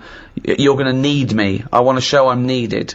I wanted to use it. It's like, I don't understand it if someone's got a really nice car but they have a chauffeur. Drive it. It's yours. Enjoy it. Enjoy your car. Well, feel a gear change. Yeah, but you don't drive. No, I know. Yeah, so that's alright. But what I'm saying is, I've got a sink, I've got a dishwasher. What am I doing? If I put the dishwasher on, what am I going to do? I'm just going to sit down and do nothing. Probably. Wash up then. Do something useful. I do a better job than the machine does. Well, get rid of the machine altogether then? No, because sometimes I might want to go for a walk or something. Well, why don't you go for a walk all the time? It's good for you. I'd had a walk in the morning. Anyway. So, I'm washing up. That was all the prelude to the wasp and the cricket story. It better be fucking good to top that. His life's so complicated. For a man who does nothing at all, right, his life is so complicated. No, because it's the same thing. The kitchen's failing you. Alright, you're washing up for Christ's sake. You're using a new sink, the dishwasher's there, it's not doing anything, it's not even plugged in, it's pointless. What's going on? I'm washing up the few plates. Right. The kitchen door's open. Right. Suzanne says, oh my god, look at that. What? There's a wasp and a cricket having a wrestle. I've never seen it before. Wait! Are you sure this wasn't Mexican television and it actually was a sporting Two people event? dressed up. Yeah. So they're there wrestling, and I was like, well, stop them then. So Whoa! You don't interfere with fucking Rosa Parks. Why are you interfering with a wasp and a cricket? Because one, I didn't even know they didn't get on, to be honest. So this is much bigger metaphor than black and white. Because listen, this is more important than apartheid and segregation. Because I didn't even know they didn't get on, to be honest. Because they were sort of wrestling. I said, and my hands were wet, so I couldn't do anything. I always overdo it with the fairy liquid. Yeah, sure. So she's there. I say, separate them. Poor Suzanne. Now, so she uses a tea towel, flicks them. Clever. Good thinking. The wasp goes its own way. The cricket's sort of jumping about a bit.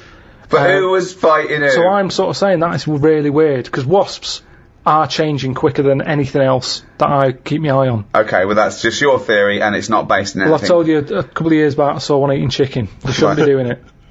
So anyway, so now they're causing trouble with a cricket. Whoa, how do you know it was the wasp's fault? This is prejudice. Why do you think it was the wasp's fault? What if the cricket would have started it? What if the cricket's got a society to go, we hate wasps, we hate their stripes. We hate them. If they come here, fight them. If everyone comes down here, fight them. How do you know it wasn't the cricket that started that? Well, I suppose at that time I didn't, but since... subsequent information's come through. Okay, sorry. Okay, so anyway... like Columbo, isn't it? So I saw all that, we broke it up, the cricket was sort of shaking a bit. Definitely not! Definitely not! It was shaking a little bit. Yeah. So I sort of prodded it, put a little leaf over it because it was a hot day. Thought I'll put a leaf there so it doesn't get overheated. I love I'll this, keep an eye like on it's it. done the marathon. It's got a little, it's got Mars on the leaf, written on the leaf, and now it's just walking over the little medal. So Suzanne, I'd leave it for a bit. Leave it. On. What did you say? Half an hour, about left it for half an hour. What did Suzanne want to do? She wanted to interfere, did she? What did she want to do? Just sort of like... No, she just sort of said, leave it, stop messing with it. It's probably a little bit knocked out, a little bit stunned. Sure, let's get on with our lives, she said, yeah. So, I put the leaf on it. You've gotten too much fairy liquid. Why don't we use the dishwasher? Cost us 400 quid, you dirty bald cunt. So we go off, and half an hour later, I get back and I said, I'm going to go and see the Where'd you cricket. go? Where did you go? Just for a walk. But hold on, why didn't you put the dish in the dishwasher and go for a walk? I don't understand. So now now as a dishwasher sitting there bone idle, you're washing up when you could be walking, and then you're still walking. Well, it's a good job I didn't go for a walk though, wasn't it? Because how would that have turned out? That fight. I don't know. There would have just been a pool of blood on your back door. Porch. So I've been out, back in, have a look. Cricket's still there. Noticed one of its legs gone. Oh. Don't know if the wasp did that, or the tea towel flick. Or it was already disabled, and that's why the wasp thought this is an easy one. What if the wasp was helping it? It wasn't, no, honestly. But what it was excuse such a me, Mr. commotion. Wasp, because we're such friends and humans don't understand us, and anyone interfered would definitely don't understand us, right? He's not an entomologist, right? Well, this is when I got the computer out. Right. Had a look. And it's a, what was it called? Brilliant. Oh, I can't remember. What happened is, the wasp apparently does this a lot. And it stings him in the head. Right, not this particular. There wasn't like a little profile of this particular wasp. Yeah. It's just an incident that happens a lot between wasps and crickets. Right. So it stung it in the head, and what happens is it's that whole thing that we've talked about before, where it lays an egg. Right. So I was sort of having a look, seeing if I could see any sort of holes in its head, and it just kept sort of moving its one leg, like, I can't handle this. So What do you mean it's moving its one leg? it was sort of just moving its one leg quite slowly, like it's just come It's only out got from one an leg, but operation. it's lost one leg, you said? Yeah, it's lost one. Yeah, it's moving 5 legs slowly. No, it's just this one big one. We've got one big leg. One big leg at the back now. It's normally got 2 that it uses to jump. Oh, I see, so, okay. So it's now it's Right. only got 1. It's sort of like, it looks groggy. Is it not a grasshopper if it's jump? Is it not what colour was it? Is it like... Sort of beige. Oh, it's probably a cricket, yeah. So anyway, It's important. So you were worried that crickets aren't aware of the dangers of wasps. You did a bit of leafleting amongst the cricketing community. I just had a look online and saw that, it's a popular thing that happens. It's sort of like a bit of a mugging. He said you can leave them for about half an hour. They normally come round and they don't know they've had an egg put in their head. But There's no way it said leave them for half an hour and they come round, they don't have an egg, but there's no way it said But that. he said they're normally stunned for about half hour. Have you had an egg put in your head? Fucking ostrich egg, by the look of it, it's coming out the top. So anyway, I picked it up, I placed it under a little tree. I said it's in the shade again. No wasps can see it there. Let's just leave it. But you've just left that cricket to now die in agony when that maggot goes round his head and comes out a wasp and leaves the carcass. Well, this is when Suzanne came up and said it wasn't moving. I sorted it. What do you mean? sorted it. She sorted it. What do you You want wanna to say do? What anything do you mean? Well, I said, what do you mean you sorted it? She said, Read it's between best the that I lines. don't tell you. What, sorry, I've done. sorry, but, She said she sorted it. wait. Do you think that we're in the mafia and we're being wiretapped? Say what happened. No, well, she just said she sorted it, and I said, what, sorted what? Because I'd forgotten about it at that point, I was painting. And Right. she said the cricket. Right, what do you think she meant by sorted it? Well, by the look on her face, the way she said it, I've known her for long enough, so I know that she meant it's not good news. Yeah, so what happened? So from that, I took for granted she means Say it! I've stopped it being, it's no longer in misery. So what do you mean? What? What did she do? She crushed its head. Because she said it was What, moving about specifically just the head? She just crushed the head. with a stone. She got a tiny head-shaped stone and Squashed it. Because that's where all the action is, isn't it? So she said it was too cruel watching it, sort of shaking about with its one leg and stuff. You had to kill it. I imagine I had this vision that one day Suzanne just having to say to his parents, I sorted it. I sorted it. I had to put him out of his misery. What? I just couldn't bear to see the You don't twitching like to know, anymore. do you? No, you didn't like to know, but Yeah. I just took a rock. Yeah, and just squashed its head. What was in it? There was nothing in it. It just caved in. Was there an egg in it from a No. from a No, wasp? it was like you know when you get a blown egg and then you crush it and there was nothing. Nothing in it at all. But I just think he seems happier. I'm certainly happier. I was happier because I'm much happier because he's sort of he's more sensible without the head. Yeah, we're still happy together, but now we use the dishwasher instead of him washing up. Yeah. When we've already got one that costs £400. What metaphor are you taking from this? Just the way... Yeah, so that's at the beginning. There was going to be a point you were going to extrapolate for this, like a fable. So what did you learn from that? I thought I was doing right at the time. And Well, that's it, that's isn't it? important, isn't it? And is it objective or subjective? You know, one person's evil is another person's good. Some people think abortion is the worst thing you could do. Others think it's a woman's right, and it's a kindness. Some people think that you should never kill under any circumstances. Other people say that some killing is morally right. Again, should an action be judged on its intent or its result? If someone said to you, oh, I thought I was doing a good thing. But, you know, they opened the windows and your cat fell out. They thought they didn't even know you had a cat. Did they knock it, though? Or did it just jump out? It just jumped out. Well, I'd say it's not my fault. Your cat's daft. No. It was hot in here. Right. I've opened the window. Yeah. Well, I'm not getting the blame for that. No, that wasn't my point, was it? That if you open the window, right, and they come home and you go, oh my god, the cat jumped out and killed itself. You go, oh my god, I'm so sorry. I opened the window because I wanted to let some air in. I was doing a good thing. So did I know it jumped out? No. No. I'd probably say, you sure that you didn't do that before I got here this morning? Did you have the window open? Right. I don't think looks like it's been there a while. So That's a bit already, hard. you instantly don't want to be culpable for your own actions. I mean, it is Hang your on a fault. minute, it wasn't me who did it. It is your fault the cat's dead. yeah, it's an accident, but nevertheless, it's still your Oh, fault. if it's definitely me, yeah, I'd say, yeah, it jumped out. I opened the window because it was hot in here. The cat jumped out, dead. Let's go and get another one. Right. I wouldn't worry that much about a cat. Right. But what if it was a baby? Well, it's a bit awkward, isn't it? Yeah. Yeah. Ability to fly, X-ray vision, or super hearing. Tricky one, that, isn't it? I wouldn't have super hearing.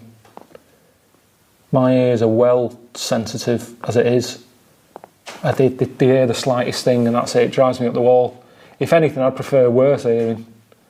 Yeah, so I wouldn't have that. X-ray vision, I don't see the point. I've never sort of looked at something and thought, I'd love to know what's in that. Mainly because most of the time there's nothing in stuff these days, is there? I tell you what, I smashed up a telly once, part of the programme on the Moaning of Life. It was a thing in Dallas where they smashed stuff up to get rid of frustration. And there was a telly that I smashed up. There's nothing in it. It's just like an empty box. I remember when I was a kid and TV Terry used to come round. It was my dad's mate who used to fix tellies. You'd take the back off and there was loads in there. It was like another world going on. Really interesting. Now it's just, I don't know what we're paying for. Just an empty plastic box.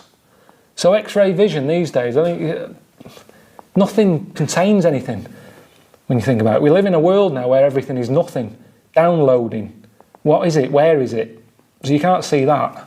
And we've got X-ray machines anyway, if you want to, have a look at how your lungs are or whatever. That's the thing, innit? You'd be hassled. I've always thought that with superpowers. You'd have people stopping you all the time going, I've got a cough, you look at my lungs, have I got bronchitis and all that. So I wouldn't have X-ray vision. And flying, it's the one that everybody wants to pick. But again, I can just imagine being hassled. I already sort of have to drive Suzanne about because she doesn't like driving. So I can imagine people sort of going, Karl, give us a lift. Traffic's bad. And I jump on your back and you whiz us into town. So there'd be no... I don't think I'd have any of them. I've sometimes wondered about, how flying would be handy if you're in a building, there's a fire or something, you can jump out and fly. But then would it just be, enough to have, almost like a chicken has wings? Do you know what I mean? A chicken can't fly, it flaps about all over the shop, but it's enough to save it if it fell off a ledge. So I wonder if that's the sort of flight I'd have. The sort of flight that nobody would be hassling me to give them a lift anywhere, but if I fell off a bridge, I'd have enough flapping power just to sort of flap my way down. So I'd have that as if out of that three, I'd go with ability to fly, but like a chicken. What superpower would you like then? I came up with one. I'd be bullshit man. There's so many meetings going on where people are bullshitting. I'd just like to walk in, I wouldn't need a special costume, just dress like this. And I'd fly in, I'd go bullshit. You're talking bullshit, and they'd go, oh, it's bullshit man. And I go, yeah, it is bullshit man. You're talking bullshit. And eventually, people would stop talking shit. That could take off. I quite like... I know you said you didn't want a costume, but if I could get a little costume for you, what colour would it be? I don't need a costume. No, but you don't need it, but if I got one for you, what would it have? No, I don't need all that, because that's just wasting time. That's more bullshit. How do we know you're bullshit? How do we know you're bullshit, man? Because I flew in. So you can fly. So your superpower is saying bullshit, but you can also fly. Yeah, but also people know if I've said it's bullshit, they know they were talking bullshit. Yeah, but wait. That's my superpower. No, your superpower is surely flying as well. You didn't. We could all say bullshit. No, the flying is necessary because of the amount of bullshit that's going on. But if you could fly. But if I can't fly, how am I going to get around? There's loads of bullshit. What are you going to do? Keep jumping in a cab? No way. I'm going to be busy all day. I haven't invented this. It's not my fault you can or can't fly. No, calm down. I know, but I'm saying if it was my superpower, I'd want to fly in. Yes, my point. And I don't want a costume because I'd be constantly wearing that costume because of the amount of bullshit that's being said. Yes, I understand that. So your point is this: everyone can tell bullshit, but you need to fly to get there quick and get it out in the open. Can it quick? Yeah. Someone starts spouting. How the can bullshit. you hear them? So you can also be super hearing as well. Yeah. So you can. Hold on. So wait a minute. Right. Can you see where they are, or can you just? I'm just hearing it. So if there was a meeting, right, going on in Leeds now, and there was a bloke going, well, if you invest in this company, if you give me 1 million, I can guarantee you will make an extra $1 million by the year end. I will double your investment in 1 year. What? Bullshit. That's how it would work. You can see how... I know, because honestly, that's years and years of people spouting it. Yeah. Meetings, ever since being neck-high. It's like, that's all you ever hear. Okay, but how would Even you programmes in So X Factor. Honestly, X Factor would keep me busy. Okay, Just the amount of shite that is being told to people in that, and all that crying, that'd be the next one. I don't know what I'd call it. That thing when girls do that now, I don't know where that's come from. When they're getting a tear coming on, they go like that. I want to fly. Fucking stop doing that. Okay, what do you make of the police protesting to Parliament over reforms? That's not the band. Before you say. Right, what's all that about? Okay, well, the police have had various kind of gripes and grumbles which they've taken to Parliament, try and get them sorted. Like what? Well, it could take ages, basically. They don't like the pointy helmets anymore. Yeah. They want flat caps. They feel that their powers are restricted. They get a lot of bad press. They're not being paid well. They're under-resourced. They actually demonstrated, didn't they, outside? I think they may have done, yeah. Well, at least they're doing something about it instead of just sitting there moaning. You know what I mean? They're going to the top, trying to sort it out. Yeah. I admire that. Yeah. What do you think of the police generally? Are they doing a good job? They've woke me up a couple of times at about 4 in the morning when I was a kid. Right, was that because they were looking for your brother in his tank? Yeah! Did a Sherman tank just come through here? Yeah. No, my mates nicked cars and gave my name and all that. Right. Were they friends of yours? Right. Yeah. Have you ever read the White Van Man column in The Sun, Carl? I've seen it, Are you familiar with this? This is where every day in The Sun they interview a guy who drives a white van, just, in order to get the kind of voice of the man on the street in the paper. And he has to answer, or just give his opinions, really, on events that have made the news each week. Just thought we could maybe throw some of these at you, Carl. Go on. Because we know to see what your views are. Yeah. So, just the first thing that comes to your mind, the sort of your initial reaction to each of these. Top all these, but you don't need to know about them. It's just your philosophy on it. Yeah, so just your views. Yeah. I have had a few days off this week, remember, so I don't know what's going on in the world. Yeah, you stayed in London, though, didn't you? Yeah, you didn't bury yourself, did you? I normally see the news, but I didn't this week. Okay. So, what was your view on Will Young beating Gareth Gates in the final of Pop Idol? Don't like him. You know what I was thinking about when I was watching it all the way through? Yeah. How he looks like he's got a wire coat hanger in his gob. That sort of... Right. Again, it's radio, Carl. Radio. It's a great face. The funny face you're pulling doesn't really translate. and, a radio. And that's a problem for you, is it? And just the way he's from a really rich family. I opened up the paper on the Monday or something, and it had like how he went to a posh school and he's got loads of money already. Yeah. It's just a bit... Okay. Right, now, what's the second question? There have been huge rises in street crime, especially muggings and carjackings. What's your view there? More youth clubs are needed, aren't there? You think more youth clubs? I like that. No? Okay. No, I like that because it's so 1950s. Yeah, it's sort of like you want a bobby on the beat that'll clip you around the ear. So once they've come out of national service... Yeah! No, I love that. And if you find someone smoking a wood bomb, you make them smoke 50. Yeah, exactly. Oh, this is great. That is great. Did you used to go to youth clubs? Yeah. And they kept you out of trouble? You used to get into a fight afterwards when you came out. But for the sort of hour and a half you were there? You had a bit of pool and some boxing and a bit of pop. Yeah. So more youth clubs, that's good. I love him. I love him. If you're at home, just make notes, because this is brilliant stuff. Honestly, you won't hear more honest, from the heart stuff than this. This is great. Well, they've sent me to a prison for a massage. These are massive. What sort of massage is it? Why do they need that access? Why do you need your arse doing? You don't get stress in your arse, do you? When you know they're in prison, you do want to know a little bit more detail, really. Just little things. How long have they been in? You know? Did anyone die? Did you do it on purpose? I think that's 3 fair questions, isn't it? You see, this is why she shouldn't be doing it. I don't know what she's in here for. Oh, fuck's sake.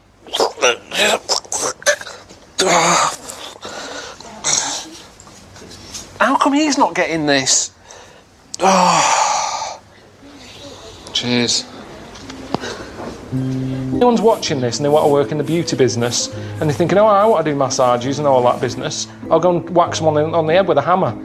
It doesn't send out the right signal. She dropped a bollock. She messed up in her life. Got to pay for it. You can't stay Jack the Ripper. What do you want to do? Make some muffins? Go on then, open a bakery. You've got a killer on the loose who's going, oh, I'd love to rub people's necks. Get out. And he said, why don't you come round to the office? So I said, what for? Because meetings with him are never proper meetings. Like I say, it's almost like I feel like his personal trainer. It's kind of, let's have a wrestle. So he called up and he said, come round. I was like, what for? What are we going to do? And he said, oh, we can have a meeting. I thought, oh. Went along, and his office is in a really nice part of, like, North London. Dead quiet, trees and stuff, really peaceful. Considering it's London, it's nice. And I'm walking down this little alleyway to his office, and he, stop, this is the round head police. Your head is too round, right? And this is, like, this really loud, to the point of, I was like, how's he managed that? And he'd fold up a piece of card and made like a megaphone. And people were coming out of offices and stuff, and road workers were stopping the work going, like, what's that? And that's all he wanted me around for. When I got in, I said, what are we doing? He said, no, I just wanted to do that. In ancient Greece, every year, 500 people would be selected from that Grecian society, and they would have to sit there that year, and they would propose laws, and everyone else would vote on them. And that was their obligation. They were obliged to be one of that 500, if they'd be like jury duty, called up, and then they had to propose their ideas, and then the rest of the citizens voted on it. Now, if you're in that position, all right, you're called up, what rules and laws are you instigating? You might go, right, I want an egalitarian society. I want freedom for people. I don't want slavery. I don't want any sort of oppression. Would that be high on your list? Well, you could say, you know, when I worked at Cordon Bleu, there was times when I thought, being treated like a slave here. You weren't though, because you were being paid and you were free. So. What do you mean? I wasn't free. I was on, like, from 9 till 6. Yeah, you had the choice to leave the job. Slaves didn't have the choice to leave. They wouldn't go. They go. I didn't have any actually, choice. Actually, Mr. Jackson, I'm thinking of leaving your employment. No, the money's no good, and I don't like the dwellings. No. They didn't have that choice. I didn't have a choice. Yeah, you did. The only other choice was Tesco, and they'd already turned me down. No, that's not. That wasn't no choice. That wasn't the lack of choice given to most slaves. But the slaves who built the pyramids, that wasn't an option for them. It wasn't like they could go and, well, I could get a better gig on the Sphinx. Yeah. Yeah. I'm just saying. No, you're not saying anything. You're saying absolute drivel again. Here's a little Greek proverb for you. A society grows great when old men plant trees whose shade they know they shall never sit in. What do you think of that? That's amazing. Can you say it again? Say it again. A society grows great when old men plant trees whose shade they know they shall never sit in. Do you understand? Yeah, just saying, they're planting a seed, they grow a tree, but trees take ages. Yeah. It takes a long time. Yeah. That old fella's not going to get any joy out of that. Right. But, if he's lucky, yeah, the fella next door might have done the same years ago. So it's all about, sort of, planting a seed, looking after each other. That's great, actually. It's not, I don't think it's directly what it means. It's almost the point. Yeah, that's good, yeah. I think he means that future generations. But yeah, if the next door neighbour had done that, then yeah, that works as well. But you seem to agree that that's a good point. Do you agree that seems a good point to you? But I'm sort of guessing he enjoyed gardening anyway. Part of the enjoyment was in planting that seed. It's the old metaphor problem again, isn't it? I know, yeah. It's not specifically about trees. You know, you plant the tree, as you say, and you may never see the beauty of or the benefit of that tree, but other people will. But as a metaphor, what he enjoyed is the fact that he's added to society and human life, and he's got a legacy and all that. But by the same time, when I went to Ibiza, right, Now there, they have motorbikes, people flying round on them, people don't wear helmets. You might even get 3 people on a moped. I saw a farmer with a goat in a basket. They don't care. They're whizzing around at high speeds. A lot of deaths there. Yeah. And they'll have a lot of them see those areas where someone's come off, been killed, people put flowers there. Yeah. And because that happens a lot, it's a lovely green island. Now here, we're saying wear an helmet. You're saying that all the deaths make it nice because there's flowers? It makes it lovely. Because there's loads of flowers everywhere. So with death comes beauty. So that's another metaphor, you can have that one. That was one of the most tortuous things I've ever... That was extraordinary. But look at London. That was extraordinary, Karl. Right, Karl. Well, look at London, though. Let me finish my point. Let him finish his point. I'm intrigued. Right, London, councillor with his clipboard. Need a speed bump here. I saw someone doing 35. Put some traffic lights there and a pedestrian crossing. Pelican crossing there as well. And a speed camera. Right. Horrible and grey. Okay. No flowers. But you still see flowers left behind where people have died in terrible accidents. They're not very good ones. They're stuck to a lamppost with elastic band round them. They don't look nice. He's knows the quality of flowers. Yeah, but the point is some 15-year-old got run down and you're disappointed at the quality of the flowers. Look at this, Suzanne. Fella lost his head here. Geraniums? Fella lost bloody head. Well, so we have to encourage gun crime so that people get shot in inner cities and then we can put flowers up and beautify the area. Is that what you're saying? If an area's nicer to look in, nicer to be in, if it's nicer looking, you don't get people speeding around like lunatics. Because they go, I'm not in a rush, I'd quite like to slow down this there and is look so at the flowers. complicated. So now what you're saying is because an area is grey and gloomy, people speed around to get out of it. In the course of doing that, they knock people down, but then flowers are put up, which then makes the area beautiful, thus stopping people driving around at speed so death no longer occurs. Well, they're cute to getting out of their cars to put down flowers. And they get knocked down. Yeah. By other people on their way to put some flowers down. Yeah. Just sometimes people have to die, don't they? There was a fella outside our house who hit a lamppost. He had a helmet on, but his head come off. You made me laugh at a man's head coming up because the way you said it. But that's the thing. he had a, oh God, there's a man outside in a house. He had a lamppost, he had a helmet on, but his head come off. So you're saying that because in that one instance, the helmet did not save his life. His head was in great condition. It's just not attached to his body. And that's what I'm saying to you. Sometimes people have to die. How far do you take all this stuff of you know, safety gear and slowing down and wear bright clothes at night? And it's just too much. Very important point, you see. We give people crash helmets. We give them, you know, seat belts. We make them wear that, right? Do you think that's right for a start? Do you think someone should be made to wear a crash helmet? They're only hurting themselves. Crash helmet. I don't think you should get fined for not wearing one. But then if you come off a motorbike and you hurt your head and you didn't have a helmet on, then you can't sort of go, well, they should have had speed bumps there. I didn't realise we were going too fast. Don't forget, we're not just protecting him. He could be a father with 2 kids. So you're going, oh, let him, if he doesn't want to wear a crash helmet, let him get brain damage. Is that what you're saying? I'm just saying, we're over the top in this country. No, but when it comes you're to saying, that sort of if you're thing. saying no, if he doesn't want to wear a crash helmet, let him not wear a crash helmet. He doesn't wear a crash helmet, he comes off his bike, he smacks his head in, he's a vegetable. He's like that, sitting at home like that. And yet the 2 little kids come to you, you're in charge, don't forget, we put you in charge of society here, and they come to you, 2 little kids, they go, President Pilkington, what? Why did you let my daddy not wear the crash helmet? I didn't. We paid, we put leaflets through the door. We had adverts on the telly, Sunshine. Yeah, but why? It's your dad's fault. But why wasn't it compulsory? Because he wanted... It's not the world we live in, Sonny. Yeah, now I haven't got a daddy. Has he got an helmet at all? Have you seen an helmet knocking about? No, he's a vegetable now. Yeah, he didn't want to wear a crash helmet, but why didn't you make him wear a crash helmet? It wasn't just him, it was us. Why did you turn my daddy into a vegetable? Where's your mum?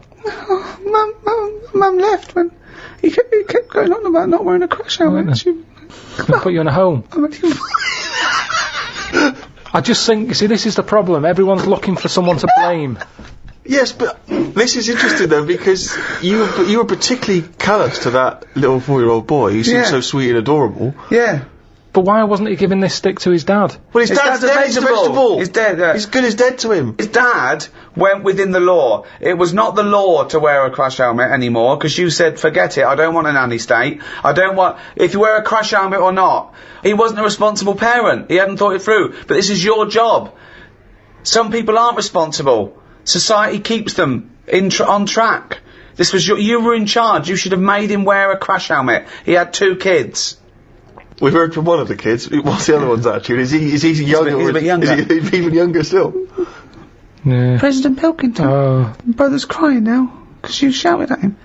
I wish you'd have made my daddy wear a crash helmet. Why didn't you make your daddy wear a crash helmet? Well, he won't listen to me, because I'm not in charge He didn't listen to me.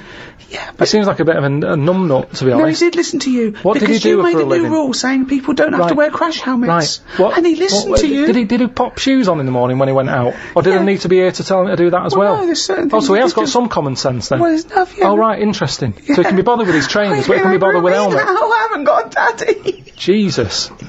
Wow, you are cruel to this kid. You It's are just, mean this, spirit all to I'm this saying kid. is, there should be a leaflet. I don't even know how he got in number 10, this little kid. The thing is, But he's got in, you should have at least the courtesy to listen to his point. forget all, I'm sick and tired of having adverts on the telly. Don't smoke, wear an helmet, slow down, watch your kidneys, look after your I liver. haven't seen that one. No, I don't know why.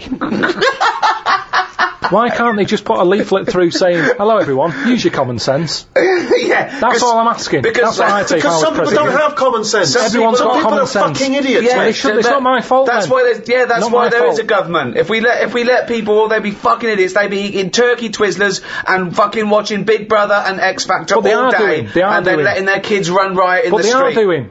Some families do just eat turkey Twizzlers. Yeah. There is little knobheads on bikes playing out till God knows what Exactly. hour. So it's happening anyway. But Yeah, then- but that's no argument, is it? It's happening anyway. That's no argument, Carl. It's what we've talked about here. Social responsibility. The reason people get into politics is because they feel it's their obligation to change those things. This is your approach. I wash my hands of the whole affair. Yeah, I'd hope that the people who don't wear an helmet sort of to do themselves in, and that's cleared them off. That's one problem sorted. So you think you're being Darwinian? You're thinking survival of the fittest. The idiots will soon, but they don't, because they're not just the victims. The dead person isn't the victim. It's the a very good example is okay, we've talked about it before. People who smoke know that it's dangerous. We know now that smoking gives you cancer, but why is that still legal? And yet people know that and they still smoke. Fat people know that they're going to get out of breath and clammy, and yet they still eat more. They get depressed, they're eating more. They know that they're going to be constipated for a year and a half, but they're still shoving in chocolate cake instead of carrots. But because that's what I'm saying. Why don't we stop them? Why don't we stop fat people eating? If you've got a smackhead and you really love him, you intervene, you grab him, you put him in a cupboard, you go, you're not coming out. He goes mad for about a year, then he thanks you for it. Yeah. So lock fat people in a cupboard.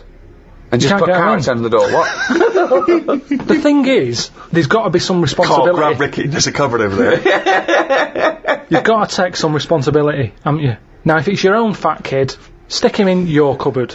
But what I'm saying is, as a counsellor, I'm not spending taxpayers' money on cupboards to put the fat kid in.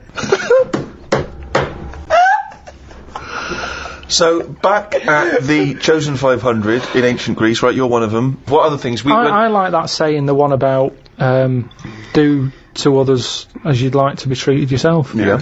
Yeah, that's a good one. Pop that on a leaflet, pop it through the door. But you seem to be doing a lot of leafleting. That seems to be your entire governance seems to be guided by popping leaflets through doors. And I get a lot of leaflets, so I'm presuming the rest of the country does, and it's not always working.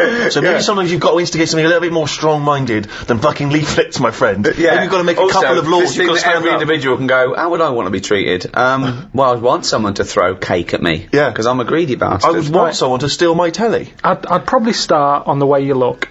Right, go on. I'd just say, right, make an effort, tidy up your house, and I'd have some sort of. I'm poor. It doesn't matter. You can still tidy up. Can we get better houses then? Because well, look after the one that we've let you. Yeah, get it's rid fallen of that down. old mattress that's in your garden there. Clean the windows, and then we might give you a nicer one. At the moment, you don't deserve anything nicer. And that's what I'm saying. You've got to be honest with these people. Wake them up. I like that. Sure, you've got to be honest with them. You've got to wake them up through the heavy leafleting campaign. Yeah. But do you see the problem with some of what you're saying, Carl, is that it's very hard to to enforce that in law, because it seems unjust and unfair. You can't really start legislating against people's looks or whether they want. I mean, you have to keep your house tidy. I mean, who decides how tidy it has to be? It's the tidy police. I mean, that's a strange. Well, hold on though. I like wearing sort of these denims. It expresses who I am, and I like wearing a beard because I just think it's natural. I don't really like shaving, and I like this sort of smell. I like this smell of BO. That's who I am as a person. So how can you impose that on me just to be part of society? Who are you to infringe my rights as an individual? What do you want out of life? Well, no, I think I just like to say I don't want to conform. I don't want to just shave and wear a suit, and I keep myself to myself, and I like to just grow a beard and eat porridge with my hands. I'm not hurting anyone, so I don't know why I have to conform to that society. Well, there's nothing I can do for you. You're wasting my time, really. Although I do feel ill, I need to go to hospital now. So I'm gonna go to hospital now if that's all right. Is there care for me? Well, what's up with you? I've got diseases from like eating with my hands, and there's things growing in my beard. Right. So will you clean that up for me now? No, because it's all been brought on yourself. Well, no, but that's irrelevant. A lot of people bring things on themselves, but you can't just like ignore them because it's just part of it's a bad society. So how do they learn then? I don't know why I'm being punished for being stupid. How do they learn then? Well, I don't understand why I've got to worry about you. I've got proper ill people. Well, I had a kid whinging at me this morning because his dad was a Mong.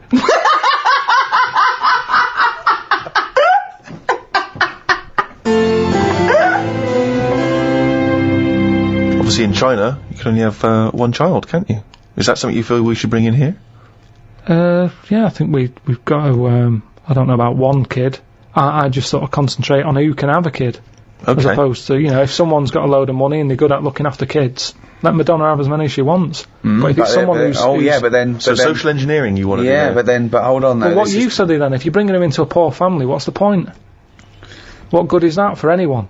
It's not good for the people who've had the kids. So who's deciding who's allowed to have how many kids? Are you deciding? I was brought into the poor family, wasn't I? What? I was brought into a poor family. Yeah, no, I'm talking really poor. So, third world? No.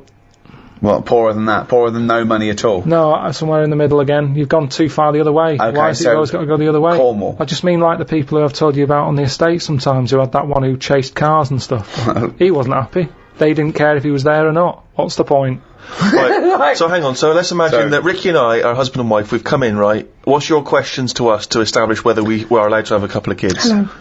Hello. Thanks for coming. Me and my husband, we can't have children. Why not? Because he's got no sperm at all. Okay. He had one sperm and it was ridiculous, it was awful. It just came out like a dead anchovy. Right, and you're meant to have 300 million tiny ones, and he had one big one. It was horrible. I had to pull it out. It was like a leech, and also I haven't got a vagina, so there's no place completely to smooth down there like an action man. Yeah, it was just that. I don't know, but we love children, and we wondered if we could have a child. What do you do for a living? What do you do? What's your work? I'm a rapist. Right. And I dispose of the bodies. Right. Well, fill out this form. I should have clarified, a rapist murderer. Yeah. Fill out the form. Yeah. He does it in the wrong order as well, I must say. So, no, number of times I've disposed of the body, said I hadn't made that one. I know. Just wondered what else you need to know about us. Because even though that was our little joke, by the way. He doesn't rape, and I work in an office. He works in an office in the town. But I'm a housewife. She's a housewife. I'm making a little nest for when we adopt a little child. We don't earn a great deal of money, but we're good parents. We're very good parents. What's that based on? Well, we're good people, I mean, aside from a few naughty jokes. We're God-fearing people. We believe that God is watching all of us, and we believe in the Old Testament. And sometimes he tells us to kill and rape. Yeah, sometimes he does, yeah. Particularly, we've stoned a couple of homosexuals this week alone. We're joking again. We're joking again. We don't believe in God. We're from an atheist and believe that our time on earth is all we have, and then when we die we become worms meat. Right. Well, you filled out. But we've already painted the back bedroom. That's ready for the little child. We painted it black. Yeah. Because we want our child to be a Satanist. Right. Joking again. Little joke from us. We want him to be an accountant. Right. Yeah. Gay accountant. Some would say the same thing. Only joking, of course. I think there's too much in society where people are pressured to be heterosexual, so we're going to try and make ours a homosexual. So we don't care whether you get a homosexual or a heterosexual, but I'll tell you, by the time he's 14, he will be as queer as the ace of spades. Right, so you filled out the form. Yeah, we'll pop that in, get it processed. Right. Okay, but what kind of questions are you going to ask us? None really. No. It's just my job. You're happy. You're My happy job with us. to pass the forms on. We've passed the interview. Because that's the sort of world we live in now. God. We don't want a child. We don't want a child, actually. But do you know where we could buy a knife? And a sack? Start with capital punishment. Do you believe in the death penalty? Yeah, if they know for certain that. Well, how do you know for certain? If they say I did it. Well, people have confessed before and been lying, haven't they, to get attention or something? Why would you lie? You might be protecting someone else. The love of a parent for their child who's committed a terrible crime might say, I did it. There's loads of reasons. How can you kill someone? How can you make that a definitive ending when you can never know? Because that person wouldn't do it again, because then they'd know, wouldn't they? What? Say if I did a murder, Yeah. you said, I'll take the rap for it, Yeah. right? You go and get hung. Yeah. I can't do a murder again because they'll go, so it wasn't him. It was Karl all along. There's loads of reasons people. If you're mental, if you're a serial killer, you don't stop because you think you might get caught. So what are you asking me? I was asking you, do you believe in the death penalty? No. Well, what do you want me to say? I don't know what the right answer is. Well, it's what you think. We're having a discussion. I said if they've done it and that, yeah, do them in, yeah. Could you pull the rope? Could you release the guillotine? Why am I getting involved in it? Well, if you believe in it, surely if you believe in it, you should be able to stand by it. Well, which one is it? Which one have I got to do? What button am I pressing? Does it matter? Well, yeah, it's different, isn't it? Well, you wouldn't hang someone, but you'd... So what do you do when you hang someone? You kick the stool away? What do you do? Well, it probably is, I don't know, it's probably more sophisticated now. It used to be a trap door, didn't it? So you just go like that. It's an easy gig. That's a job. That's someone's job. Okay then, okay, we're not getting anywhere here. If you had to be killed, right, would you rather be hung, beheaded, burnt at the stake, or lethal injection? Probably injection. Definitely. So you just go to sleep. What if I tell you everything else is the same, but with a lethal injection, as he injects it, he just slips his finger up your arse for a laugh? Why would that happen? Is that in small print? Have they told me that before? I'm just saying, would it make a difference if you were going to die anyway? So you just lay down like that, like, he just injects it and he goes, okay, just got... But why is he doing that? What? Why is he doing that? Just for a laugh, why not? For a laugh? Well, yeah, if he's killing you, if you're worthless to society, why doesn't he might as well put his finger up your arse? What's it up to? What's to you? It doesn't make any difference to you, does it? You're going to die in a minute. And do I know he's going to do this? Yeah, I'm not happy. So what is it then? Lethal injection with a finger up the arse? Hanging? I'm not happy with the finger up the arse. No, you're not! But surely you're not happy being put to death. I'd just say, hang on a minute, why are you putting gloves on? Why are you getting that finger out to get my arse? Maybe he doesn't put gloves on. Why does he put gloves on? Well, I'm not happy with that. But it's nothing to do with you, Karl. Well, what do you have? I'd have a lethal injection without the finger up my arse. That's not your choice, though. You've done an awful crime. I'm not having finger up the arse. Hang me then. Well, you'd rather be hung than lethal injection with just popping a finger up your arse. I don't want that. So Okay. what my other option? Have your head cut off. You know about the are you still alive for about 30 seconds after you had your head cut off? Wouldn't have thought so. You see, this is, again, you believe the monkeys talking away. Well, it's nerve reactions, isn't it? You're not alive as such. Well, they got them to walk years ago, whenever they did the last sort of head chopped off thing. How long ago was that? I don't know. A few years ago, right? Yeah. And they said to him, right, you're going to die in that. You've come to terms with it. Yeah. Have a bit of fun, right? Finger up the arse? No. Going to do a white line on the pavement. Bollocks. How could they tell him that's what they were going to do. So he was meant to what? Remember this and walk the white line without a fucking head. Well, this is what they did. Well, no. They painted a white line, right? Yeah. He said to him, right, I'm going to cut your head off. Yeah. There's the line, have a look now. Right, so you know where it is. Karl, think what you're saying. How is he going to remember it without a head? No, you remember, you remember... Where's the memory? Where's the memory? In his legs? Where do you think you store memory? In your fucking arms? Yeah, but if you do it quick enough, if it's like, go, and you... No, he's walking there, and he's walking, and he walked... No, it's bollocks, it's bollocks. He did 35 steps. Bollocks. It's not bollocks, though. Because how can the body remember what his head was told a few seconds ago? His head's now in a basket. Yeah. The body doesn't go, what was I meant to do? I know, I was meant to walk along. Well, they did it was a test. Well, no, it wouldn't happen. You're talking shit again. Okay. Believe in absolute bollocks. So is you with the monkeys and the Shakespeare. That's what annoys me. It's not about monkeys, is it? It's about random. Yeah. So you'd have lethal injection?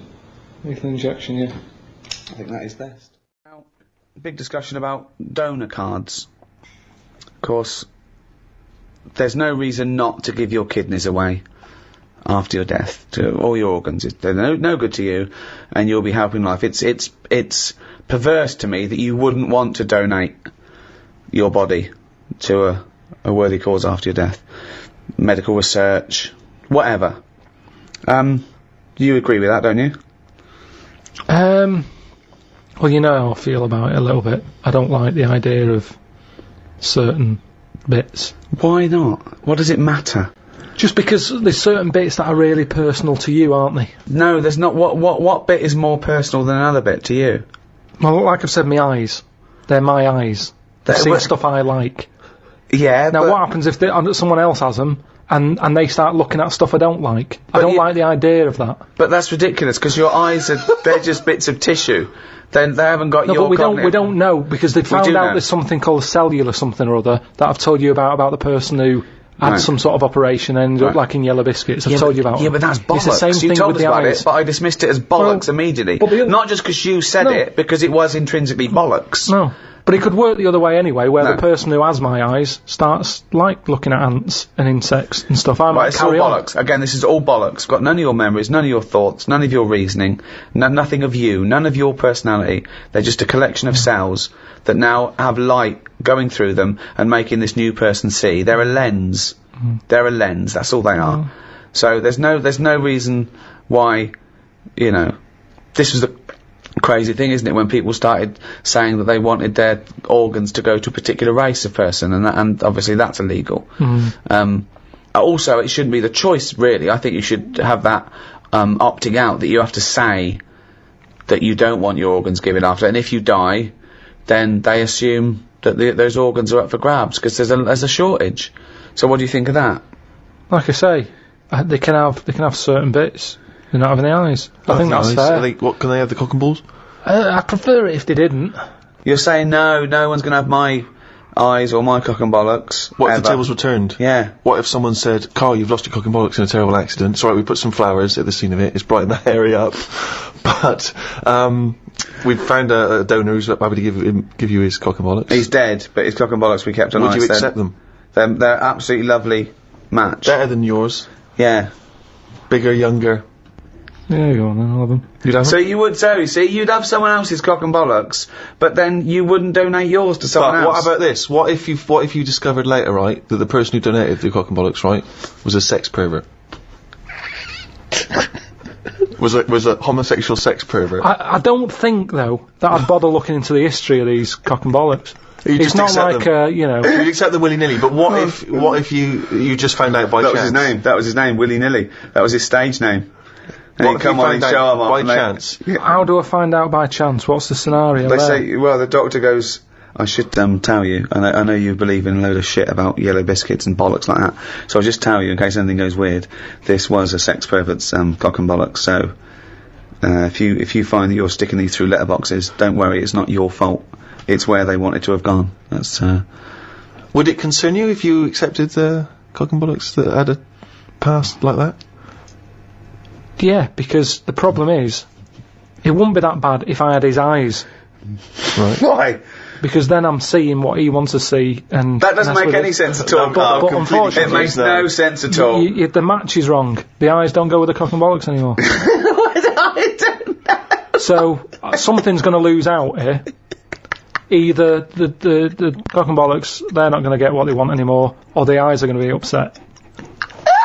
So are you scared of the idea, to go back to your yellow biscuit analogy, that the cock and bollocks you inherit, that whatever the previous owner did with them lives on? That scares you, does it? Okay, there's one final scenario here, Karl. Okay.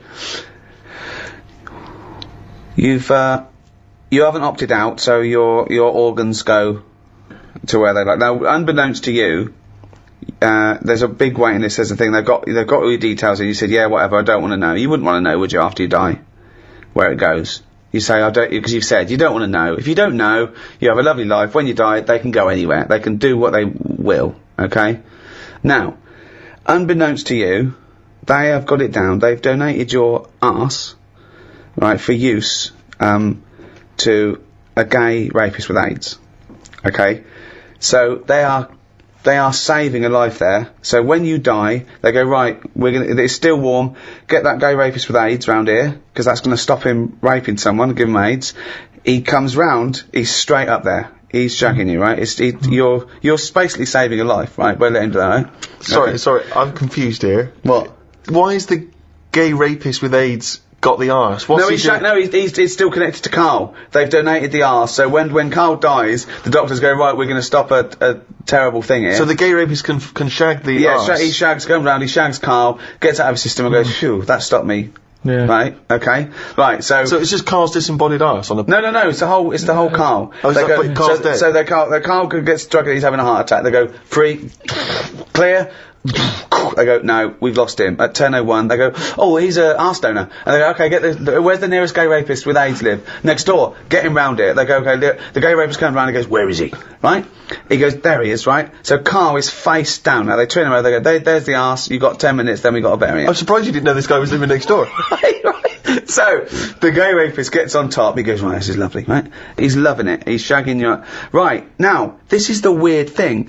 The doctors next door, they go, okay, the gay rapist will be finished soon, and then we have to bury him, but we should inform his next of kin. They go, oh, it's Suzanne. They go, your husband's, dead, he's out of touch. She goes, oh my god, come round and just identify the body. I'd leave it a couple of minutes, but, then come round, she goes, oh god, I'll be right there. So Suzanne's on her way. The gay rapist, right? He's pummeling you away, right? But you will not believe this. Oh my god. The movement and the way he's shagging you, right, has started your heart. Wow. Right? This is a stroke of amazing good fortune. Right? So you go, he goes, right? He, right, has a heart attack. Right? And he flops down on you. He just like headbutts the back of your head. So now, you're both naked, this gay rapist is up your arse, he's dead, right? The shock, so you go, fuck me, how can I get out of this, right? You wriggle, you fall onto the floor. So now, he's on the bottom, face up, you're on top of him, he's still in you. His cock is up your arse, you're sat on him, wriggling, Suzanne walks in, goes, Karl, what the fuck are you doing? She's heard about me being dead, hasn't she? Because she's come to the hospital. She goes, and they go, he's in there, and she goes, he's not dead, I can see him. They go, oh, it's been terrible. She bursts in, there you are, on top of him, wriggling to try and get his knob out your arse, right? You're sitting on a man who's dead. What do you say? I'd just say we got to join Booper. Karl, I'd like to ask you, if I may, stop twiddling that. Now, this is interesting, because you were fiddling with a bit of plastic there, and it was annoying me, and I know that a lot of things annoy Ricky, get very infuriating for him. Social etiquette. Now, that's a very, that's not obviously inscribed by law. These are just things which have built up in society. So, for instance, it's impolite to sneeze and then shake someone's hand. Yeah. It's... or sneeze straight in their face and go, oh, sorry, I've got swine flu. Now, those things are obviously good practice in terms of avoiding the spread of disease, so that makes sense. But other things are more it might just be disgusting. If someone hasn't got a disease, I don't like to see someone sneeze on the pavement, or sniff, or scratch their arse. So social etiquette, I mean, how do you decide... I mean, what prevents you from being truthful and honest at all times? I don't know, there's something in you, and sometimes you can just pop it out, can't you? I've been in a situation when I've said stuff and I've thought, why did I say that? Go on. But it's not always... in the dentist. Last time I went to the dentist, I was sat in the reception bit. Big fat woman comes up the stairs. Massive she was. Had a right sweat on. Right. She gets there and... out of breath. Yeah, she was, again, you know, I mean, she was friendly, dead friendly, but kind of like, you know, leggings on, sort of, you know, shoes but not on properly. She was stood on the heel. Yeah. You know, like she couldn't be bothered. Yeah. It's like greasy hair. And she went up and she's being all happy and everything. And I think that's what annoyed me. So when she sort of said, oh yeah, I've lost weight, she was talking to the woman behind the counter. And she sort of said, yeah, I find it really difficult, especially living where I live and having to come down this high street because there's so many cake shops and everything. And she sort of said, you know, today I've walked past, normally I always have a coffee and a donut, but today, you know, I didn't have a coffee and a donut. And I just said, why was it shut? Right? No, you didn't. I did, honestly. Honest to God, on my mum's life. I said, why was it shut? She said, oh, Hold on, why did you butt in? She wasn't even talking honestly, to you. I know, it's really, really weird. It's Wait, really did you have weird. to shout across the dentist waiting room, or were you No, stood it was next just, to it? it's a small waiting room, so you got the stairs, you go in, you've got about 4 chairs, and then this old desk, and I get on with the woman behind the counter, and I always sit close to it, and it was just me there, and I was talking to her about going to Corfu or something. She comes in sweating like some bison up the stairs, and she's there, and because she was showing off, it was like, well, you should have done it a long time ago. I think she annoyed me that she wanted some sort of pat on a big hefty fat back. That she hadn't bothered having a donut that day. Now, maybe it's the inner me that just came out, because I remember saying it and actually getting home saying to Suzanne, oh, I said this and I didn't even think I don't know I know where what it you mean, came though. from. Sometimes you want to go around with people and they're going, oh, I need, you want to put them down. You want to go, I'm starting out with you because you're going to go straight back to that. You can do this, that. You know, I know you've had a lot. Just inject them in the head. Absolutely pointless. Get rid of it. Yeah, I know what you mean. But talking about social etiquette, I was in flying to Edinburgh, and I was with Matt, my assistant, and there was a bloke on a mobile phone across the way. Right, he's going, yeah, I'm just going to get on the plane now. And he kept talking that loudly to people, right? And I was fuming. Then he stopped and made another call, and I was giving him dirty looks, and Matt was going, no, sit down, son. And then he was going, hiya, in the airport, and I shouted, he's in the airport! He didn't notice. I was shouting over. I was fuming, and Matt was just getting so embarrassed. But they don't see it, though. And people were looking at me like I was the mental case. Yeah. But it was so fucking loud, and I moved through to another place. But I wanted to get someone. I wanted to be policed. I want to go, right, there's a cunt over there swigging beer, thinks he's a fucking Gordon Gekko player, and he's not. He's some cunt who's got his first mobile phone. Right? But you know what I mean? Yeah. That is infringing. That's like passive smoking to me. Yeah. It annoys me when you hear these awful middle-class parents talking to their kid loudly enough to let everyone know what their kid knows. Do you know what I mean? Yeah. They bring up conversations because they're showing off about the kid. Toby, what's that you were saying earlier about you preferred Beethoven to... Right, okay, if that kid talks about Beethoven and Chopin, right? Do you know what I mean, though? Yeah. It's like people showing off, thinking that the world is interested in everything they fucking say.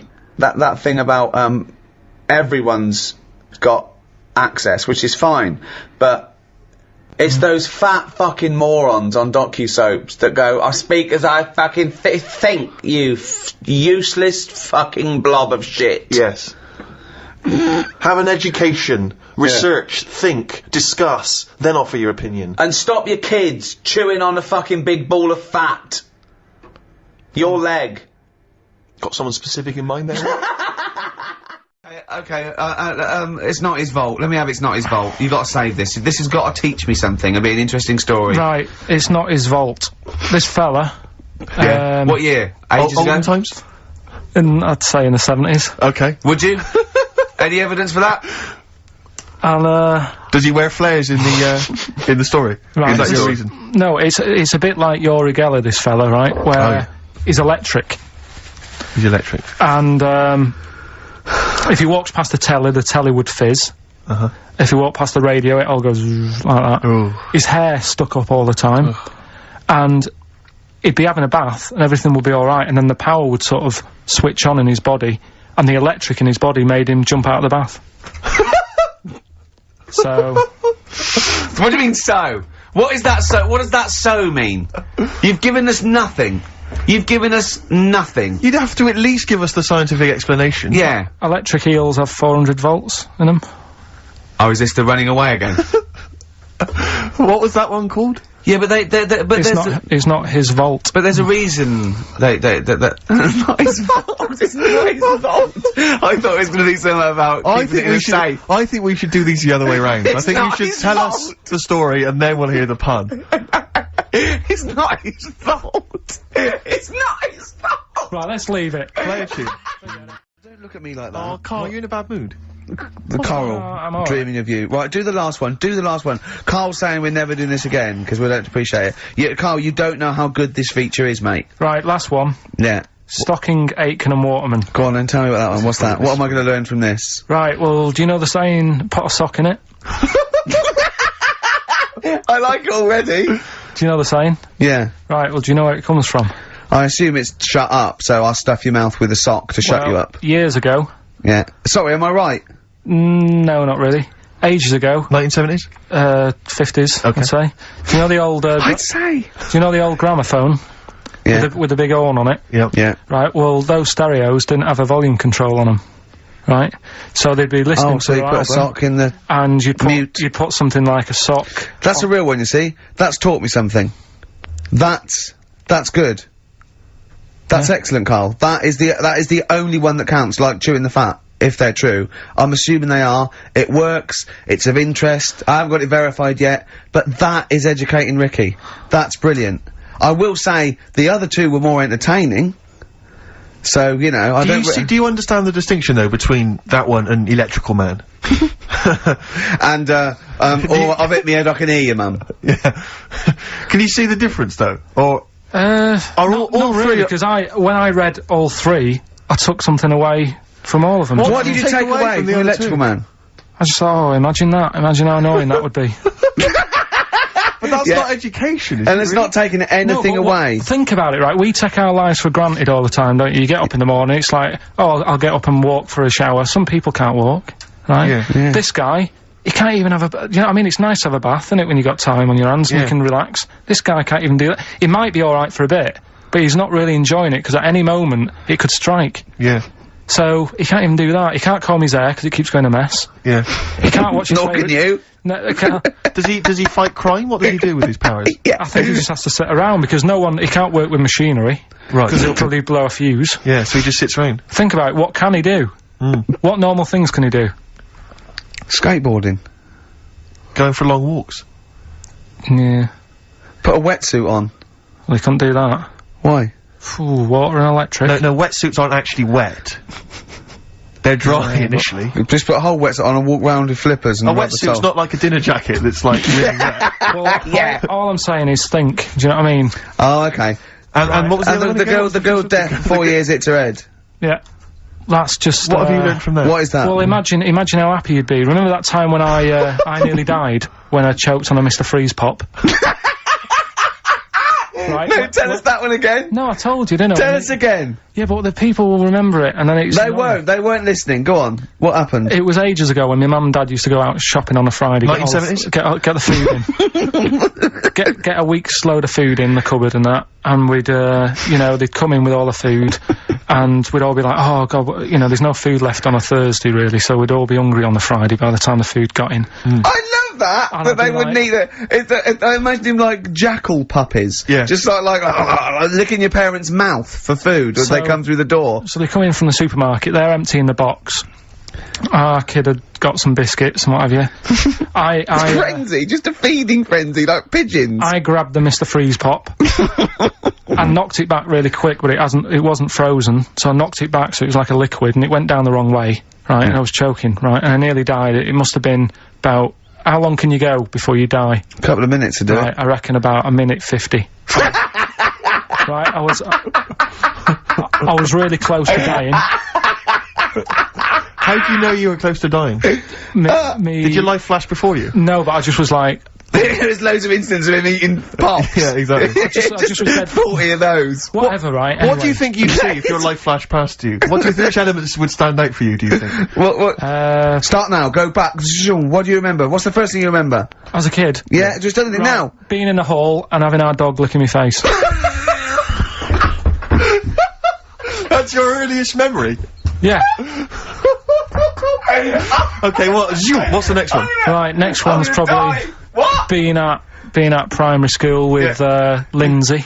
Yeah. Was that your girlfriend? Well, a little friend who was a girl. Sure. And we used to have like tins with letters in, and you'd have to write stuff. But anyway, what are we doing? I got confused! Right, so anyway, I'm intrigued by the dog that was licking your face. well, bin that.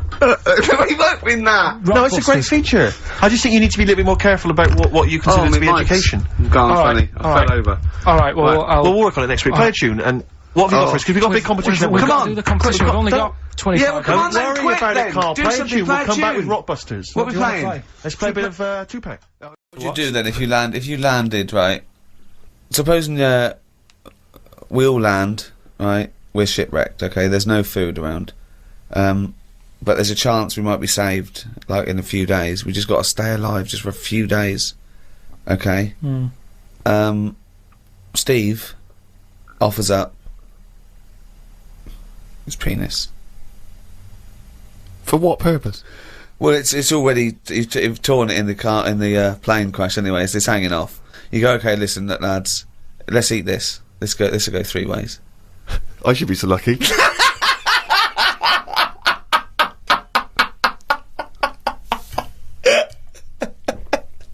Okay, fine, yeah. I'll look for something else. Because we're surrounded by water. Why are we eating knob? There's loads of fish and everything. There's more fish in the sea than there is stuff on land. This is what he says. This is what he gleaned from the programme about monkeys. It sat on a bridge and wanted stuff off people to walk over the bridge. What? So it was acting as some kind of toll booth, This was is it? ridiculous. No, it was a bridge in like the jungle. Oh, shut the fuck up. And it's a monkey that sat on a bridge, and a lot of tourists go through the area. No, it's a monkey to look at them. who realised that if he sits there, he'll get stuff because it look like it's a cute little chimp begging. No, but every time. Yeah, because you give a monkey, I'm as bad as him now. If you give a chimpanzee a banana, and he starts realising that humans have things to give. Yeah, but it's all squirrels sorts of learn stuff. that. But you don't go, you wouldn't say, went to the park, the squirrel's waiting at the gate. You have to give them a toll to go in. They're only going to give them nuts. They come up to you every time. You fucking idiot. Went to bed after watching it and fell asleep thinking about it on the bridge right now. It's a bit bad, really, because the monkey should work harder for its food. It made me remember the slug I saw yesterday that was eating bird poo. Nobody would ever help a slug with food like they do with ducks and monkeys. A slug's life is pretty bad. The only time they come out of their den is when it's raining. Den. So even their days out are depressing. It is. Do you know what I mean? No. It is like, it's a horrible thing to be in it. A slug. I love him talking about what is it like to be a slug. No, just because like the monkey, even though it's been quite aggressive, everyone was like, "Oh, give it some water," and it was well like kitted out. It had like chocolate bars, bottled water, some like fizzy stuff, and all that. An iPod. It was listening to Monkey News. It could have had one if it wanted one. It was getting away with murder on that bridge, and that's just because it was furry. Yeah, if that was like a blob, like a slug, there's no way people would be that friendly towards it. And it just annoys me how you get this pecking order for like no matter what creature you are, favouritism. And that slug was only eating that bird poo because it wasn't being offered stuff. If it was offered toffees or whatever. Well, it's just sad, isn't it? It's come to that. That's where its life has come to. Yeah, but it's not a was mollusk raining, like that's I said. down on its fucking luck. It didn't live in a big country house, No, and his but wife it left is. it. The I kids was went. It started hitting the watching bottle. it, and I kind of thought, and look, they do only come out in the rain, and it's depressing, and it'll probably get killed in a bit. And that was its last meal. I just Last meal. But it people wouldn't don't care. prefer steak and chips, Carl. It No, but doesn't a leaf, have. It must like a leaf or at the end of the day, it's an insect. They love a It's leaf. not an insect. Well, it's part of that gang. It's part of that. No, it's part of They that. hang out together. They hang out It's not. together. Why do you think it's part of that Because gang? it knocks about in the woods in the same place as a spider does. But what I'm saying is they're eating boring stuff because that is what's It's in not their boring area. stuff to them. They're not. I have no opinion of it at all. They take in sustenance. No, but where you are is what you eat. When I'm in London, I'll have beans on toast for lunch. On holiday, what? Tapas? Go on, I'll have a bit. So it's whatever you eat, what's in that area. Looking back at the year, a year in which we've seen, you know, increasing violence in Iraq. We've seen the advent of more fears over global warming. We've seen George W. Bush take a massive battering in the midterm elections. We've seen many major world events this year. Karl, what stuck out for you? What event do you, if you think, oh my god, if you were doing your own review of the year, what would you put on the front cover? The grub. That was eating biscuits on my windowsill. Right. That's just a little bit more up there for you than the capturing of Saddam Hussein and his sentencing to death. Just because, you know, it's, I never thought I'd see that this year. So what exactly? What, the capture of Saddam or the grub? No, the grub. The grub. It was just, I was there on the computer. I was having a cup of tea and a biscuit. Put the biscuit on the windowsill. I sort of picked it up. Why would you do that? Why? Why would you put a biscuit on a windowsill? Because I'm sat next to the windowsill. It's like something from a cartoon. I put the pie on the windowsill to cool down. Yeah. No, And so, some ruffians stole it. Yeah. so I was eating that and I was enjoying it. Put the rest of it back down for like the next half of the cup of tea. And I saw Planned out. This is. I bet. Well, we read about this later in the diary. and then I saw just like a little crumb moving. I was like, what's going on there? Yeah. So I looked down closer and there's an insect that is see-through, but with legs. And just sort of running off with a crumb into like a little hole. And then when I looked, I noticed there was loads of these little see-through things. And they were obviously all like, oh, I got biscuit. And That's exactly what they were saying. We've got biscuits over here. but I can't, what was it, like I say, it was amazing because they're miles away from what I'm about, and yet Not that far.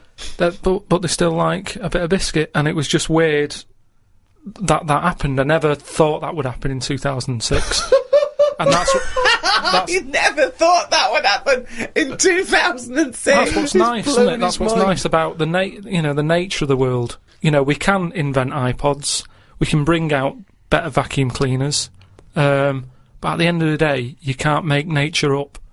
And to see this see-through thing, You do. eating a biscuit, blow your that's mind? where I've sort of gone this year. I'd say out of anything, I've sort of gone out of my way to learn more stuff about weird stuff that's But out I don't there. know what you've learned. You've learned that A creature which you can't even identify that or you name. don't know, right? You don't know what it is, right? Looked like it nicked a bit of crumb. I don't know what knowledge is that. What is that? How is that useful? Just because everything is changing. But it's not useful. It's not useful to you, and it's not useful to anyone. You can't pass on that as knowledge because we don't know what it was, But Karl or where thinks, it happened, or but- why it happened. But Rick, Karl thinks that the grub has an inkling, has a taste for McVitie's in the same way that Karl does. That's why Yeah. he's from Meggs. He's thinking, I can't believe it. We both love hobnobs. As It's opposed to just being extraordinary. taking the It would have starch eaten from the anything. flour. Yeah. Exactly. Yeah. But what I'm saying is that these things have been around for years, Yes. maybe longer than us, Yes. right? Now, their life isn't changing in the way that ours have. They still live in a little crack in the wall, Yeah. but they're eating biscuit, and that was never meant to happen. So it's changing it. What But I mean is, you might start getting fat insects. That should never have happened. You don't normally see a fat beetle. You go, oh, look at that, that's a bit fat. Put a bit of weight on. And now that's going to happen because they're eating sugary stuff. The squirrels in the park, because people are feeding them Mars bars and everything, they're getting fatter, they're getting bigger, they're getting more violent. Now, over time, you know, they're going to cause more trouble than they What are now. evidence have you got What that do they're you getting think? more violent? Just because when I'm sat in the park and what have you, they really like cocky. They come up to you now and sort of jump up on the bench and sort of attack you for food. They're not happy with acorns now. They want a bit of croissant. And that's what I'm saying. They've changed. They're changing over time. Just like that grub having a biscuit. Everything's trying different food out. He'll want a gatto soon. Well, in the same way that, you know, Eclair. you look at people around the world, how they're eating weirder stuff. They're running out of, you know, ideas on how to cook food differently. And we're eating weird stuff. So our insects, everything's moving on. Everything's getting more intelligent. The goldfish memories got better. chickens are more intelligent than people thought they were, apparently. Everything's... Time makes you more intelligent. Well... No, they do. That's a fact, isn't it? If you're knocking around longer, then you're learning more, because more stuff's going on, and you soak it up. And that's what these insects are doing. They're all learning. You know what I mean? No. I saw a cockroach playing Pac-Man.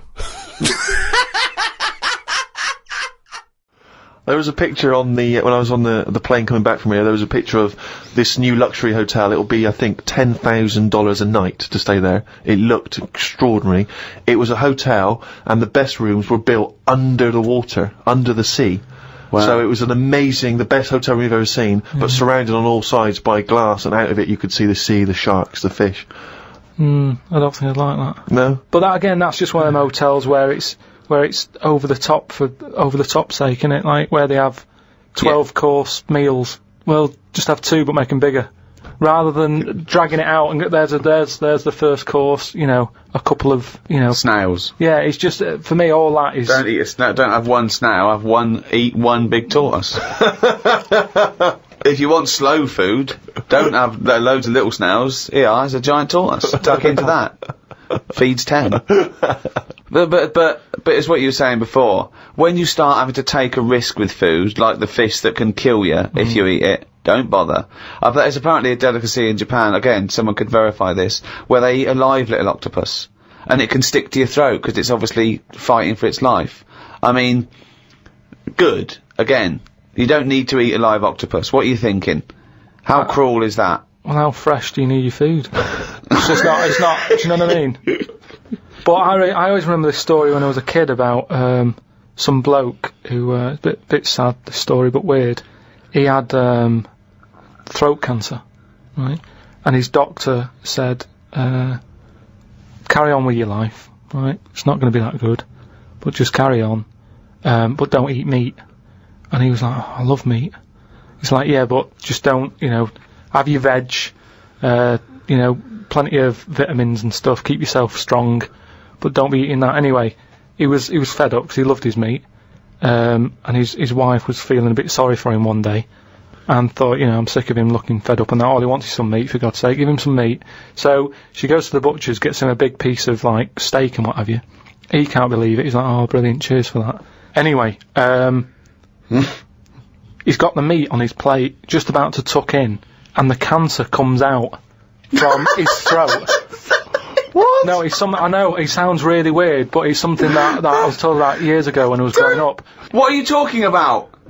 It was just some bad illness, some cancer thing, and it was coming out waiting for the meat. It was sort of dying. Again, I get a lot of your medical knowledge is from... It's from the film Alien. So this guy with throat cancer, okay, as opposed to it being a disease of the cell... It was like a living... The alien. It was alien. So it was the animal. It was the little animal cancer. That's why he wasn't allowed to eat meat. He wasn't allowed to eat meat. So it's sitting there, so it's actually sitting there and throat. Well, I'll tell you what I'd have done if I'd have had some cancer in my throat. I'd go, there you go, rid of that. What are you talking about? So what happened? He choked to death on this thing, and the wife was like, oh, I shouldn't have given him the meat after all. Just that's a bollock story. It's all, there's loads of weird stuff like that that happens in medical stuff. Well, the terrible thing is, if you got testicular cancer and you eat meat, your bollocks come out of your trousers, and they're all over the plate, and you have to be asked to leave the restaurant. Eating knobs. Yeah. Jilly Goulden. Now What's she been up to? Well, you saw it in I'm a Celebrity, Get Me Out of Here. I haven't been watching it. She popped a little kangaroo knob in the mouth, chewed it up. What, she just found it? Did she line around? No, it was one of the things that she had to eat. It was one of the challenges. Carol Thatcher, a daughter of one of our leaders. Sure. She popped a couple of bollocks in the mouth, chewed them up, swallowed them. Oh. And Jilly Goulden, there was a kangaroo penis there, dried. She couldn't even get... It was so tough, she couldn't even get through it. And then she... eventually she eats it. What was it, like a pepperoni? Yeah. And what do you think of that, Carl? What, eating that sort of stuff? Yeah. I watch it, I like those little trial bits, right? Yeah. But what I don't think people realise is, right, it is hard eating a little kangaroo knob. Right? Really? How do you know? No, it's just, you think about it and you go, oh, couldn't do that, right? But what they never mention on the TV programme, which I think takes it to the next level, right? They're eating that at like 7:30 in the morning. Sure. Right. Which is worse, innit? Mm. Do you know what I mean? If I was there and Ant and Dec said, right, Karl, eat the knob, I'd go, hang on a minute, give us a few hours, let me get some rice and that on my belly, and just sort of fill me up a little bit more. I'll pop back at about 6:30 this evening, right. have it ready. And I'd be happier then. It's just that thing of, you know, you don't want to eat animal genitals on an empty stomach. So what are you saying? You could I'm saying like I could eat a knob at night, but just cut that there. We'll loop that. If any DJs are listening, No. Just take that quote. I could eat a knob at night by Karl Pilkington. Maybe do a dance remix. Yeah, I think maybe you're sort of a house producer, and you could maybe get some kind of high energy beat going, and then we could just send that out to some of the gay clubs. I'm sure it'd be really popular. Please, anyone, send us, that looped with a nice little, funky house beat. Karl Pilkington saying, "I could eat a knob at night." No, but do you know what I mean? Though, we'll buy that. Not really. Well, okay then, right. Okay. Now, I couldn't do it. I could not do it. I couldn't pop a kangaroo testicle in my mouth and chew it. It was disgusting to watch. She was eating witchetty grubs. Good on them because they were doing it. But then again, I think, well, they wanted to go in there. They knew they were up for it. So on the one hand, I think, is that admirable and is that showing sort of like good British metal, or is it, I'll do anything to get on telly for a week? I don't know. You know what I mean? Where does it stop? I thought Rebecca Lewis went too far when she gave the little pig a tug, but at least she knew where to stop. Yeah. She didn't, well, I think it's obvious when you have to stop. Yeah, but the pig tells you that. To pop the Also, again, where's the kangaroo hopping around without a cock? I watched the final of I'm a Celebrity, Get Me Out of Here. It was between singer Jason Donovan, singer Mylene Klass, and singer Matt out of a boy band. I had my money on Donovan, but Matt won it. I think it was because of his last task. He ate a fisheye, some grubs, a big fat insect that they have on every year, a crocodile knob, and a kangaroo anus. I feel like we've come there, Rick, to where we entered. It was this time last year when we first started the podcast that we were talking about I'm a Celebrity, Get Me Out of Here, and you coined the famous phrase, I could eat a knob at night. Yeah. So it's full circle. It's just the last series finished recently, and it was astounding that he ate a crocodile knob, he ate a crocodile eye, he chewed up and swallowed a kangaroo's anus, which I to be honest, I didn't know was a food stuff. Could you eat any of that? If I had to eat any of them, it would have to be the anus. What, really? Yeah, more than the other stuff. I couldn't eat anything that's still alive. No, I agree. I couldn't eat any of that. I don't know under what circumstances I'd have to go, right, that's it now, we're not going to survive, the ship isn't coming, there is nothing on this island I can eat, give me the crocodile's penis. So it wouldn't bother me. I could eat anything. I could do almost all of the challenges on that programme, but I couldn't cope in the camp. I couldn't cope with the lack of food and the uncomfortable bed. That's all that would do my head, and I'd drive people spare, whinging and complaining. I couldn't cope with any aspect of it except the physical challenges. I couldn't cope with sleeping with people snoring, the things crawling over you. I'm not so squeamish about that, like snakes and things, that's alright. But the eating is ridiculous. It's out of the question to eat a worm or a grub. It doesn't concern me. I don't know why I don't see really what the difference in it. The texture's probably the same as lots of other things. What would hunger do to you, though, do you think? Would you think I would change? Do you think, if it really was a choice, if someone said, and I knew I would die if I didn't eat worms... I think you would, yes. I think you'd complain and you'd whinge for a while, and you'd try and put it off, and you'd hope a ship would turn up. But when it didn't, you'd start chowing down on a bit of crocodile anus. But then where's the rest of the crocodile? Well, yeah, that's a good who's point. been eating that? How come I've got this? You're meant to, work together as a team in bad time, and yet I'm being handed an anus. Forget it. Let me starve. He says he's got nothing in the flat. That's why he has to do a shop every day, because he's got nothing in the flat. It's easier that way, isn't it? You don't know what you're going to want to eat. But that's why you get you don't have a different meal every day of the year, do you? You rotate maybe a dozen meals, don't you? so you can get in enough ingredients that any time you go to the fridge and go, oh, am I gonna have chicken? Or am I gonna have fish today? Or maybe I'll have some pasta. I do that every day. Yeah, but I always come down to one of half a dozen meals. You've got a freezer. We haven't got a freezer, have we? We've only got a little fridge. Oh, There's nothing wrong with nipping to the supermarket. There's nothing wrong with that. So you've got too much time on your hands, boy. Out of all the people in the world to have a chat with, do you know, what's his face? That German doctor. Which one? The guy that displays the human body? Guns Traven or something. Oh, right, yeah. He's pretty good. Mm-hmm. Just like the way, you know, he cuts stuff up, shows you how the body works and that. Sure. And have you learned anything from that? Well, I don't. Is he a proper doctor? Because it's just that it's always. I mean, I could cut a body up. I never see him sort of put it back together. Is anyone keeping an eye on him? Sort of going, well, who is he actually? I'm sure he is a proper doctor. Well, he sort of cuts bodies up on the telly and sort of goes, is how like intestines work or whatever. Right. And he just he holds them up, fills them with food, and he goes, look, they go fatter. And I mean, he doesn't answer everything. Like, he doesn't say, I don't understand why the intestines have to be that long. I don't know why it just can't go from the throat to the belly, exit, straight dark line down, out the arse. You must know. Well, no, because the way he dragged it out, and it was like miles long. Yeah. Pointless. No, it's not pointless. It's Just have a straight, do you know what I mean? Straight down. It's to increase the surface area for absorption. So, a foot long intestine, you wouldn't absorb much food. Whereas, you go down, you know... Yeah, but just have more points in it where it has to go through some sort of filter. What are you talking about? Again, the evolution sort of worked this out for us. It really works. I don't think you're going to improve on it.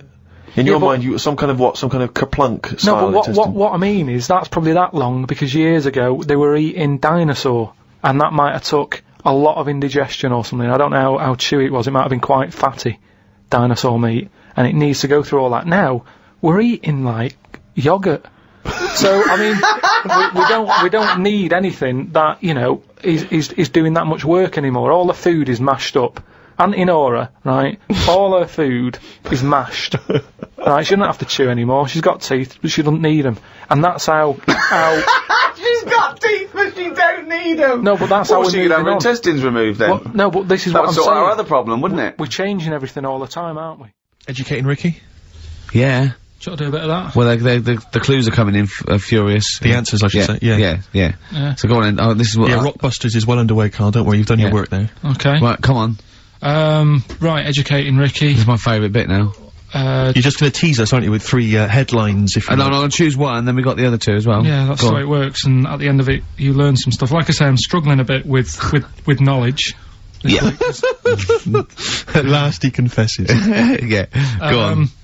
So the 3 headlines for you to pick from, we've got, first one, we'll have a big fire tomorrow.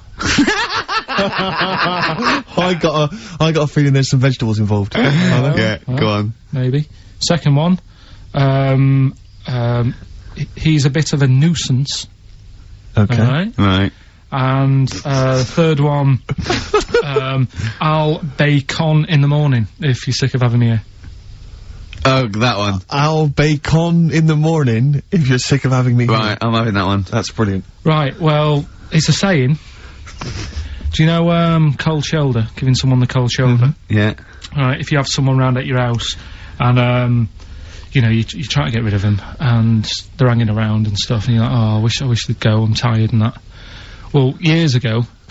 when? Literally years ago. Well, ages ago. Sort of, olden times. I think it said medieval times. Yonks ago then, yonks ago. Yeah, medieval, We're going back quite a bit on this Well, one. you know when you find out these books, why don't you just pop down when it was? Just make a note. I don't think it says all the time, it just sort of says, you know, a few years back. Yeah. No, it doesn't. Well, never. Alright, I'll make an effort next week. Okay. Right? So, it's annoying that, because my girlfriend said to me, just make a note of the time and he'll stop having a go at you. Yeah. And I kind of thought, it's alright. Didn't listen. I don't think it matters anyway in this one. We're looking at the saying, right? So it's giving someone a cold shoulder, right? And what it is, right? Ages ago, there wasn't enough houses for people. Right. Because there wasn't much money being made. You know, there weren't big businesses. People weren't earning good money like they are now. So there wasn't as many houses, right? So what you ended up getting is like, you know, the rich people having a nice place to live. And the poor people were like wandering about, you know, looking for places to live and that. And what they ended up doing is, they had like, people would go around to the mate's house and say, look, I haven't got anywhere to live. It's a bit cold. Can you let me stay? Right? So they'd go, alright, then you can stay a couple of days. But they ended up staying for like weeks. Right? So, to sort of get rid of them, what they'd end up doing, they'd be making the dinner, and they'd, be making a lovely dinner, like a bit of meat, nice warm meat, and nice veg, gravy, and this happened every time, did it? It This is where the saying came from. Is this what happened, Rick? This is happened every time. It was in that vague book. The book of vague sayings and stuff. Right, so they'd be making a nice meal, but what they did, they looked after all the family, but the person who won't go home, they just give them some, like, sort of a cut-off of cold meat. Right. So they'd say, you're giving them the cold shoulder. Meaning... Right. Okay, that's rubbish. Okay, absolute... Carl, why does that necessarily work? Yeah. Why do they always, in every situation when you want to get rid of a lodger, well, still feed him every day, but make the meat lukewarm. So they always leave then. Yeah. Oh, this food's lukewarm. I'm gonna become homeless and they again, go, wandering the streets. Hold on, are you giving me the cold shoulder? Yes. Do you want me to leave? Yes, just say leaving. No, I like to do it cryptically. That way, in years to come, someone will have a little saying about it. Well, anyway, that was our bacon in the morning. If you've had enough of meat, we'll leave that. Well, bacon in the morning! Oh, bacon in the morning if you've had enough of me! So come back. What are the others? Just tease us again with the others. We'll come back to those. You've got, he's a bit of a nuisance. And, we'll have a big fire tomorrow. Nice, looking forward to that. Studying. Okay, what's the next one? What's the educating Ricky? I don't know, see, like I say, I was looking around and there's stuff that is interesting. Right, I was looking on the web. But there's no point. Well, it's just that I found one about, what's the point? About a lad who, 8 years old, but he's still breastfed. Now, I don't know if you can get anything out of that. Is that what his mum said?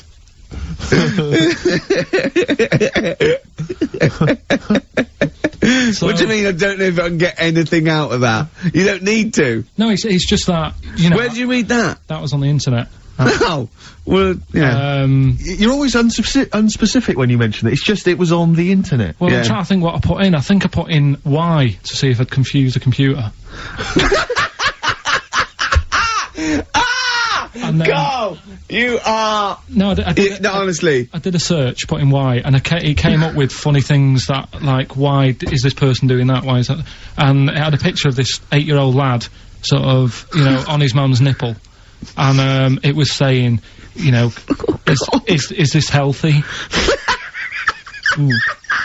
You sure that wasn't asking you that question?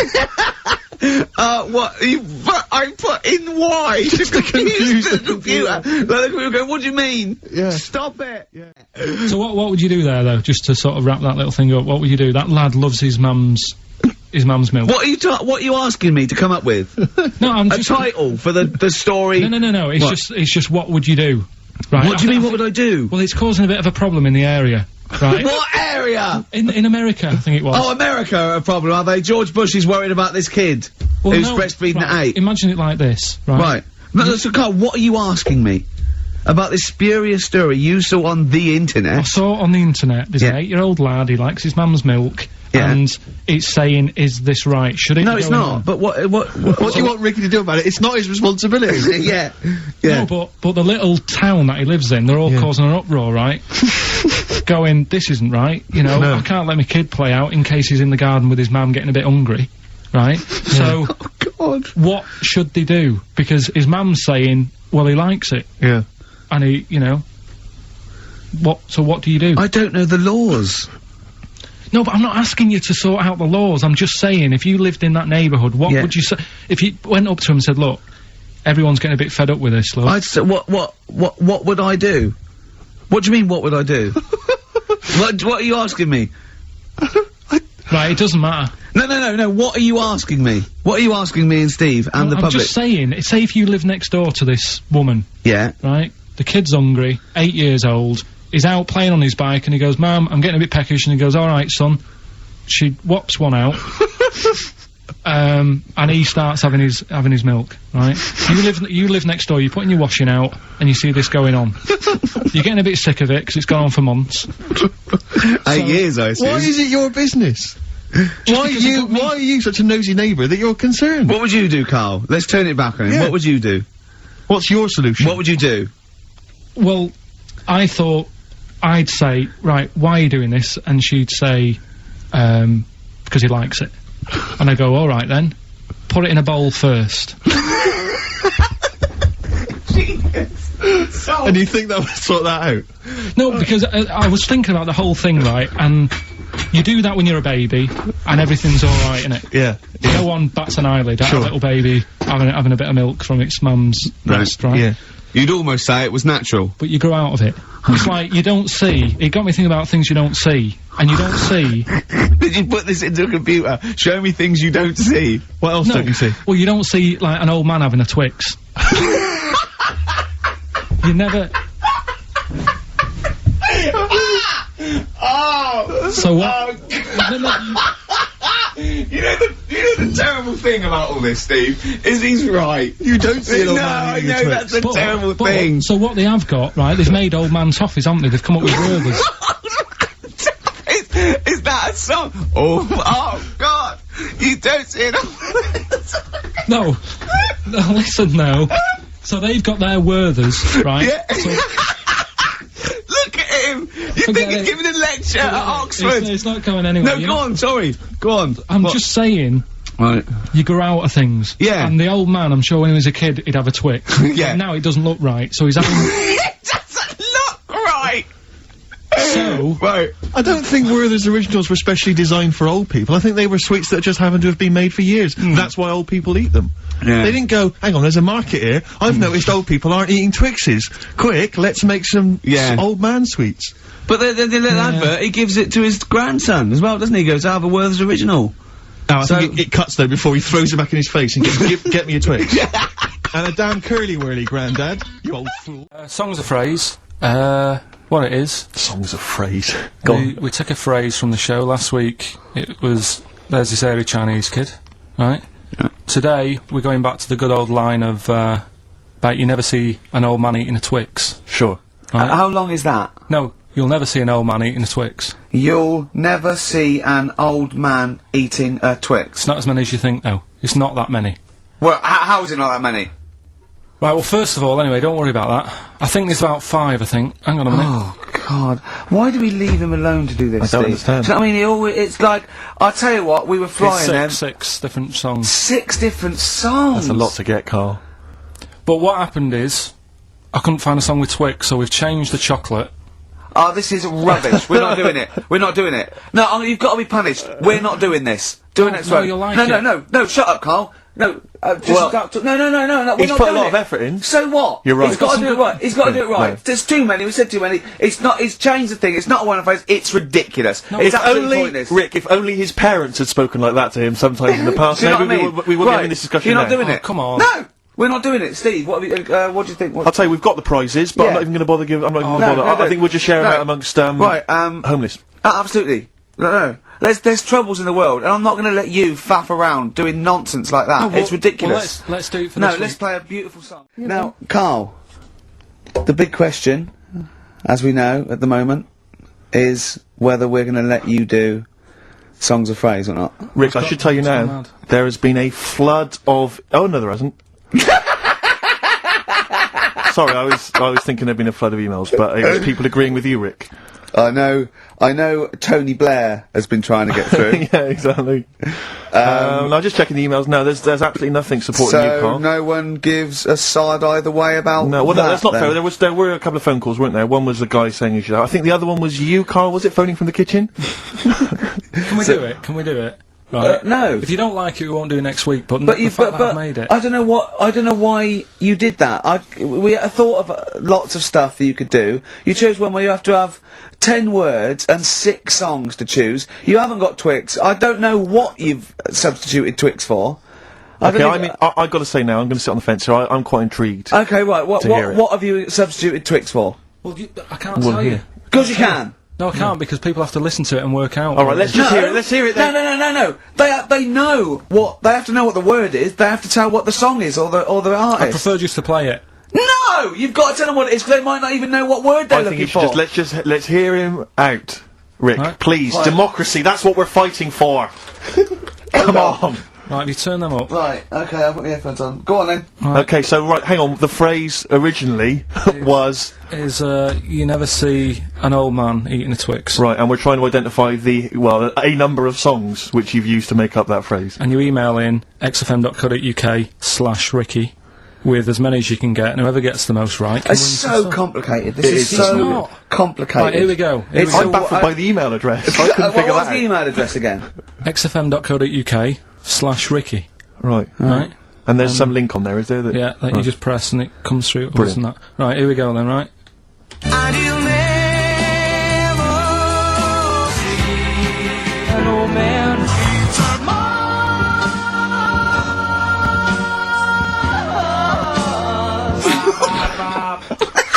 Well, I missed a little bit at the end.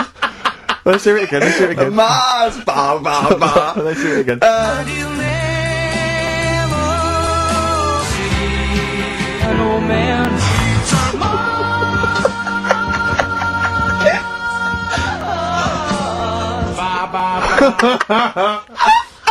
Oh no. Oh God. Okay. Right, we'd say the prizes, Steve. Right, so how many songs were there? Do we know? I think it was 6. You think there was 6? And you'll never see an old man eat. It might be 5. 5 or 6. Yeah. Anyway, why not email in the answers and how many there were? Song's a phrase. It was a phrase. You never see an old man eating a Twix. I love the fact that we haven't got time. Like, we've had such important stuff and it's been so jam-packed and interesting. Not that it's been drivel with gaps we could have filled much better. Yeah. Don't look at it like that, like, What, with his film quiz? Come on. Oh, dear. So, song's a phrase. You never see an old man eating a Twix. We had to change it to Mars bar.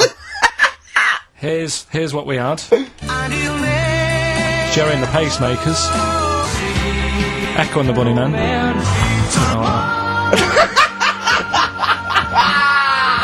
David Bowie. And the Beach Boys finished it off. Oh, what do you mean I thought that one was? What do you mean? Who's the winner? Oh, it doesn't matter. You got to give the answer. Who was that one you didn't know it was us? It was Neil Young, wasn't it? Jim Crochet, is it? Old Oh, Man yeah. River, it's called. Jim Crochet. Old Man River? Yeah. Jim Crochet sang Old Man River? I don't think so. What was it? Who cares? Right. Well, people... I can't believe this. Old Man River, it was. Let's give the prize to... Jim Crochet wouldn't have sung Old Man River. Well, let's give the... That was Paul Robeson. Let's give the prize to Mitchell Sterling, who has got some of the answers right. We're going to get weaker. That's already happened. Mm-hmm. They used to say, an apple a day keeps the doctor away. Now they're saying eat 5 fruits. Right. So we've definitely that's evidence. You can't argue with that. I'd probably put that first because he goes right. What's number 2? So swap that round. Okay, that's number Give 1. him the pants second. Yep. I'm gonna die. Okay, They number used 3. to say, an apple a day keeps the doctor away. They used to say, pull your trousers up. Now they say, put them down, you can. I've never had such fucking dribble. Number 3. Right, number 3. Oh, the scholars are now waiting with bated breath when they find this old scroll, and they go, ooh, What can number 3 be?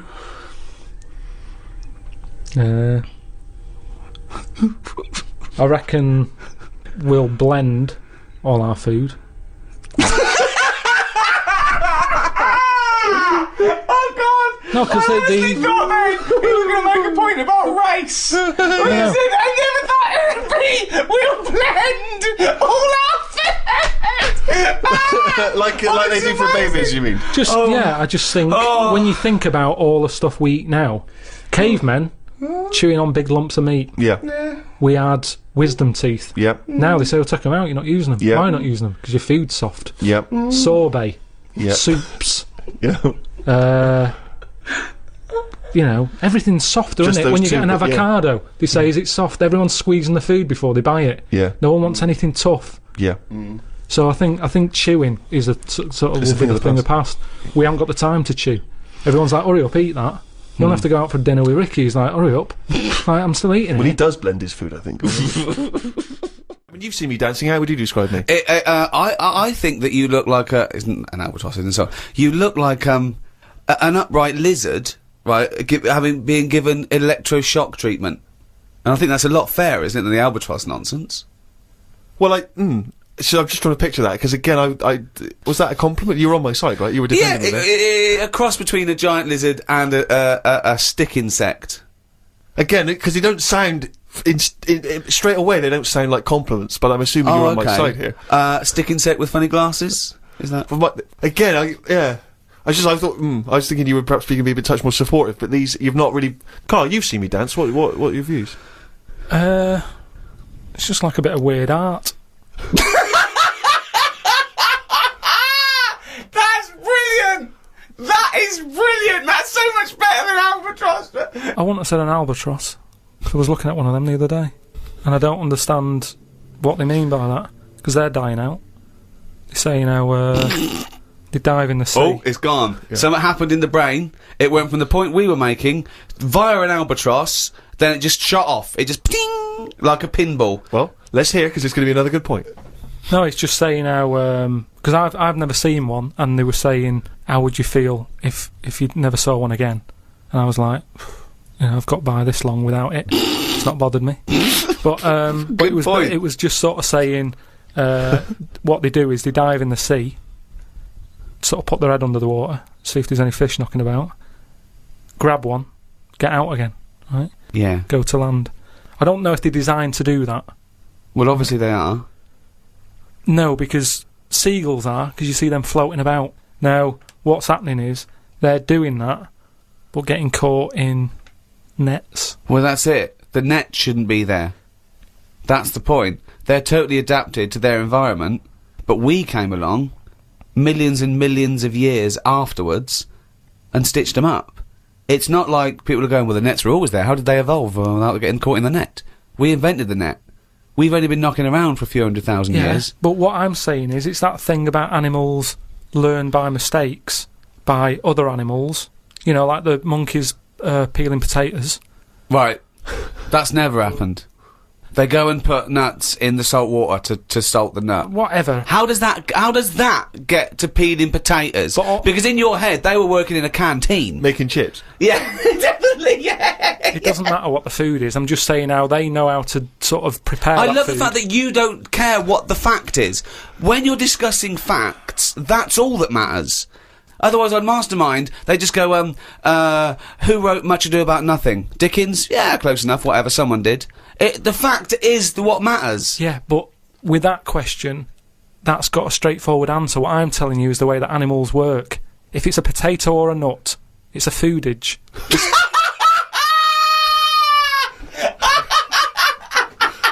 And once again, I return you to my question as before. What's your point? What point were you making? I'm just saying an albatross will find... if you're hungry, you find food or you change your diet. If you don't eat something else, you die out. Simple. Said before. If you want a pie, but they haven't got any pies, you have a pasty. Alter your diet. And an albatross... Drastically. Yeah, pie radical. Yeah, you said. Completely changing my diet. No more pies. What are you eating? Pasty. Brilliant. I'm not going to eat quiche anymore. I'm going to have a tartlet. Take out next Wednesday. There's no such thing as next Wednesday. No, but what I'm saying is, before the year's even started, I know in that new diary I can whiz forward to December 25th and I go, oh, another Christmas. I don't know what you mean. So everything's set in stone before I've even started the new year. It's like, oh, Pancake Tuesday, that's coming up. So someone's already Remember decided. it's Tuesday. Someone's already decided. Someone's already telling me what I'm doing on half of the year. But, it just all been those nice. pages are fucking blank, hell. Carl, for you to fill up with stuff. Oh, guess what? Guess when my birthday is again? 23rd of September. I'm just saying, move them about a bit, move the days about a bit so it doesn't get predictable. But when we change Pancake Tuesday to Thursday, do we tell anyone else? Yeah, they do an advert on the telly, just saying don't forget to buy your pancake mix. But this so week it's why? Thursday. Carl, why not just stick with what we've already got? Because if you're notifying everyone anyway... I wouldn't put a date on that pancake day anyway, just have it when you want. Have it when you want. There's no big deal. You've got to make them yourself. It's not like some place is opening to do it. Have them when you want. I don't know why that's got a special day on it. Sick of it. Right, out 5 others. 4 others now. Jamie Oliver. Why would you take Jamie Oliver? Just food and that. You need someone, because they say that, like, you can feel down if you don't eat. He couldn't convince 8-year-olds to eat a carrot. What's he going to do in this brave new world? They're all going to be on turkey Twizzlers. I think he's got the right attitude. He wouldn't be faffing about. Remember, we've landed now on this new world. Yeah. I don't know what it's like. The people who've Listen, made me I go, love Jamie Oliver. I think he's great. Yeah. But he wouldn't be in my 5 people to start a new world. That's all I'm saying. Nor would Patrick Moore, because he knew the way. Well, what chef would you pick? I wouldn't pick a chef. Why would I pick a chef? Because you want someone who's going to, like I say, food's important. When you're low, there's nothing better. If you're a bit fed up, there's nothing better than having a good... But Carl, I don't think you've quite grasped that these people have to start civilization again. They have to be wise people who can make the laws. Yeah, and before you do all that, you need a good meal. So Jamie Oliver, that's his job. It's like when we get there, that's when he kicks in. Right. He's the first one, really, Can I who suggest gets going. Just to save 2 places on Patrick Moore and Jamie Oliver, take a map and a cookbook. I'm knackered today, and the face feels dry and spotty. Oh God, what's wrong with you? It starts off moaning. The first thing he does is start moaning. He wakes up and goes, oh, fuck me, I didn't die. Oh, God. I'm knackered today and my face feels dry and spotty. I think it's the change in water since being away. Or it could be all the Madeira cake I had yesterday. I'm gonna burst. But I'm the gonna Madeira burst. cake, the Madeira cake dries you out, does it? Well, it's just quite fattening, innit? But I like it. It's one of my little pleasures. Oh, God Suzanne almighty. I went for a wander about to try and find the UFO data magazine for my mum. I didn't know which category to look under. There were too many magazines. I noticed how on the rude magazines, the women are being pretty rude on the cover, but on the gay magazines, it's just a fella smiling, showing a bit of arse. I don't know why gay blokes would buy it. Blokes have got their own knob to look at if they like knobs.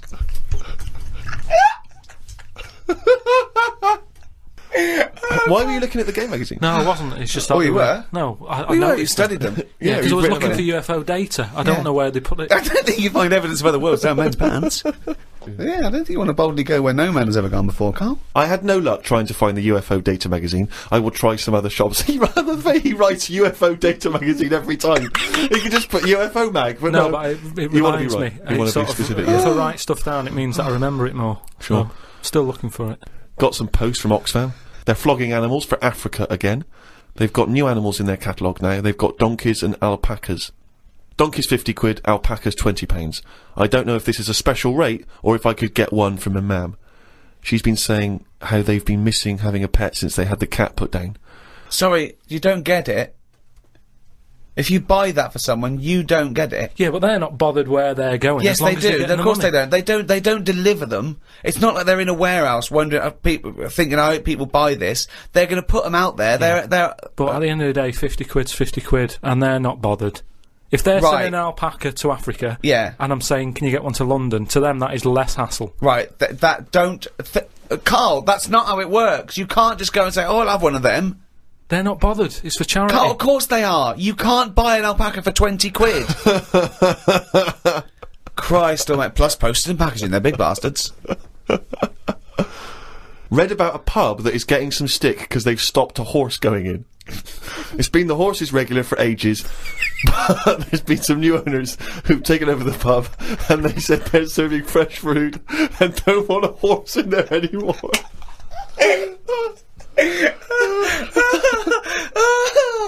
Oh, God. Easter's alright.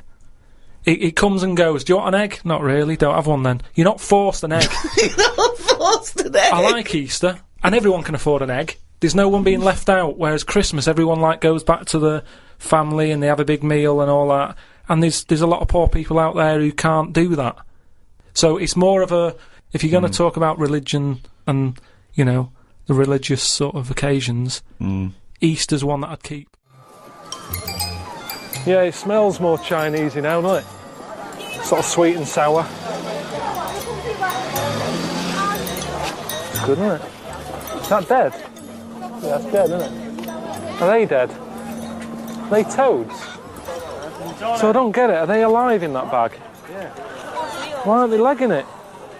He's got like a Sainsbury's bag full of toads. He rips them out, cuts their head off, sticks them in another bin bag. I don't even know what that is. I mean, it looks like a load of condoms in jam and water or something. I mean, it's weird how he's got it sat there as if that's meant to tempt you in. Well, the idea was, you know, that I'd nip out and get a little snack, because Ricky and Steve said, yeah, try everything out, you know, do what the locals do, but there's no way I'm eating this stuff. Darby, seahorse, cocoa sorghum, and peeler. This looks like they've got custard creams on a stick as well at the end. Just anything on a stick, whatever you want on a stick. I just don't understand why they're eating all this. I mean, at home, restaurants will get closed down for having a cockroach in the kitchen. Yeah, here is a starter. I didn't know it'd be like this. I didn't think it'd be this mental, really, in the food department. There's a woman over there just tucking in on a bunch of scorpions. Look at her, like she's just having like a bit of a chicken leg. Not a problem, just shoving them in her face. She looks at it before she puts it in her mouth, like, oh yeah, which bit will I have first? The head or the arse? I mean, as she's eating one off one stick, she's looking at the other stick. She can't get enough of them. Her eyes, it's like the donuts to her. She's looking at them, she's going, oh, look at that one there, that one looks nice. You see, I don't know where it stops. Where's the line between food and insect? If she gets up in the morning, there's a spider in the bath. What does she do? Oh, good, I'll leave the croissant for tomorrow. I'll eat that now. What's he eating? Oh, God. What sort of egg is that? So it's a fetus inside an egg. A fetus? I don't know what any. Just for people watching who don't know, he's with us, you know, helping drive the bus and what have you. He seems like a normal bloke. I mean, eating a fetus. Not even waiting for the thing to be born and to live a bit and then eat it. I mean, a fetus. Only been here for a bit. I'm running out of these. I've got 3 more packets left.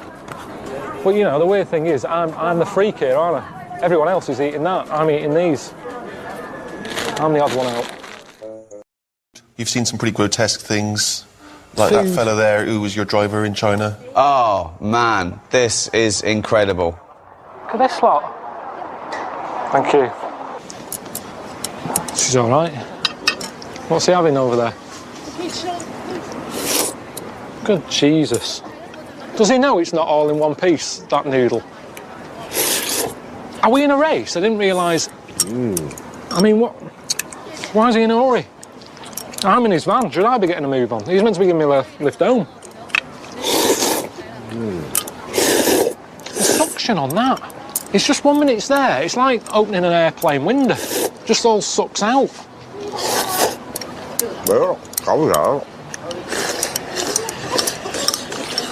That's it, he's eating it. I've hardly touched this. What's he got now? What is that? I think it's chicken's feet. You don't pick a food by what sort of feet it's got. Just have chicken if he wants chicken. We're paying, he could have had anything he wanted. And he's spitting it out now, he's just spitting its nails out by the looks of things. No, thanks, you're alright. I won't mind it. He's been munching, like, Mentos in the van. He's never offered me one of them. It gets the chicken feet. Suddenly he's keen for me to have one. He's just spitting stuff out. He's chewing on it. He's spitting on it. I can't eat this. Oh, see that then? It's his van. He'll have to clean it up. You're not having pudding, are you? See, I'm with you on that. There's no reason to eat like that. I don't think you'll ever hear of a Chinese man who's starved to death. Because there's no reason to. Street food out there. I thought street food meant, you know, you have chefs on the street cooking food. They don't mean that. It's street food. Whatever's crawling about, they grab and eat. Do they? Yeah, honestly. Are they dead? Are they toads? Honest to God, that market, I thought it was a myth, all that, before I went.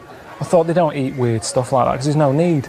There's loads of stuff in the world. You don't have to get to that level yet. I think even in Lost, in that programme, they didn't even get to insects and that, did they? They were stuck on an island there with coconuts. At no point do you see one going, I have to eat a squid, or a lizard, or a scorpion. It never happened. Yet there, they just, I'll have that. Not a problem, just shoving them in the face. I mean, I don't think they do I'm a Celebrity, get me out of there in China. Because they'd go, what's the problem here? Lovely all-you-can-eat buffet here. Not a problem for them. He's a big lad. Just a little bit of, not big. Oh, full. No, they seem like nice people. I mean, I can tell that just even though I can't speak their language and stuff. They've got some food for me. It's nice, but it's just a bit awkward if it's something I don't like, innit? Because I can't. You know, you can use your hands to say certain things, but what can you do if it's something I don't like? I can't sort of make a lie up. What is that? What is that? Right, forget it. Forget it. It's fucking hell, they're massive toads.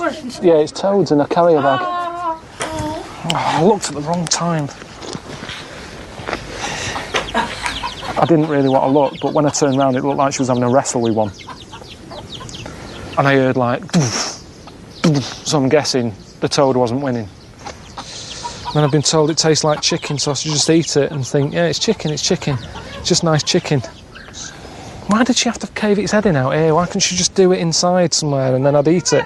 Tell me after. All right, yeah, I'll look in a minute. Unless they knew we were coming, couldn't they have just got something normal? Why didn't you say to him, no, is it all right if I bring Karl round? Cook him something. Yeah, of course you can, yeah. What does he like to eat? Does he like toad? Just surely, I mean, I know you don't know me that well, but you know me enough that I've never said to you, do you know what, I'd love a bit of toad. I've never said that to you. You could have just nipped it in the bud there and then gone, oh, he's not a fan of that. He's not, doesn't like it. They're waving me over. This is like a murder scene, look. Bit of Toad's head there. Oh, look at this.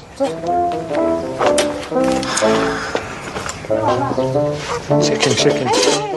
Just a little bit, because I'm not very good with these. He's better than me. That just looks like noodles. Nice. Lots of that. Oh, no, I love it. Just chewing. I'm gonna make him. I think the baby's choking.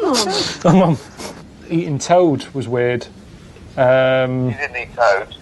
I had a little bit of toad. What does the toad taste like?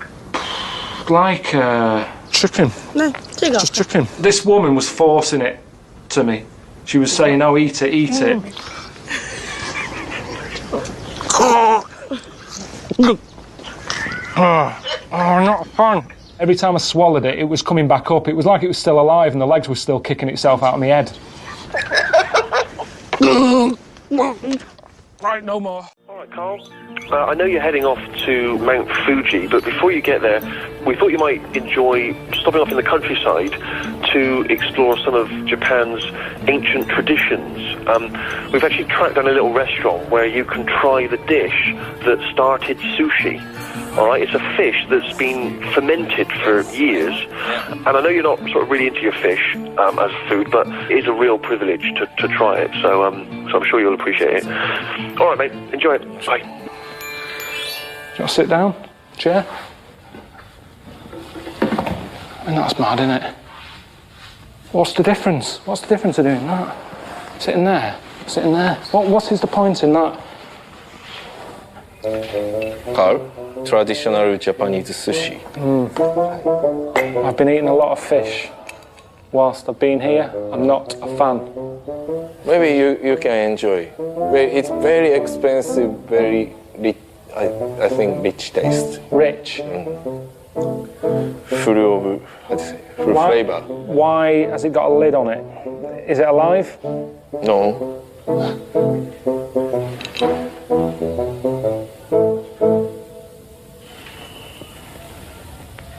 How often do you eat that? Actually, I have eaten once. Once in your life? Yes. Right. Would you like some first? No, I eat always. Yeah. Always I eat. So. But I've learned in Japan all about etiquette and not to be rude, polite. Yeah. So I would like you.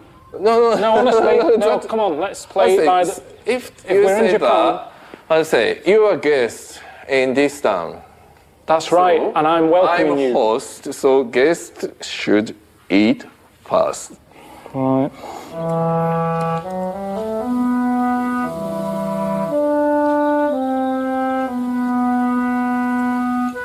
Stinks, doesn't it? No. It does. No. What do you mean? No. It does. No. It does. It's a good smell. That's not a bad smell. No. It's very expensive. It's a lovely box. Yeah. I'm not moaning about the delivery. The tray is lovely. Yeah. The nice little sick bowls it comes with. Yeah. Beautiful. But that should be on there, should be nailed shut and buried. I can't eat that, Jamie. I think it's off. It's like a delicacy. It's been fermented for 3 years.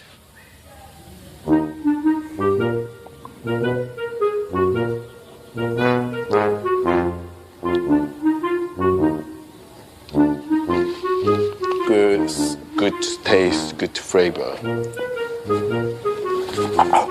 There's something in the middle of it. I can't eat it, Jamie. I don't know if it's rude or not.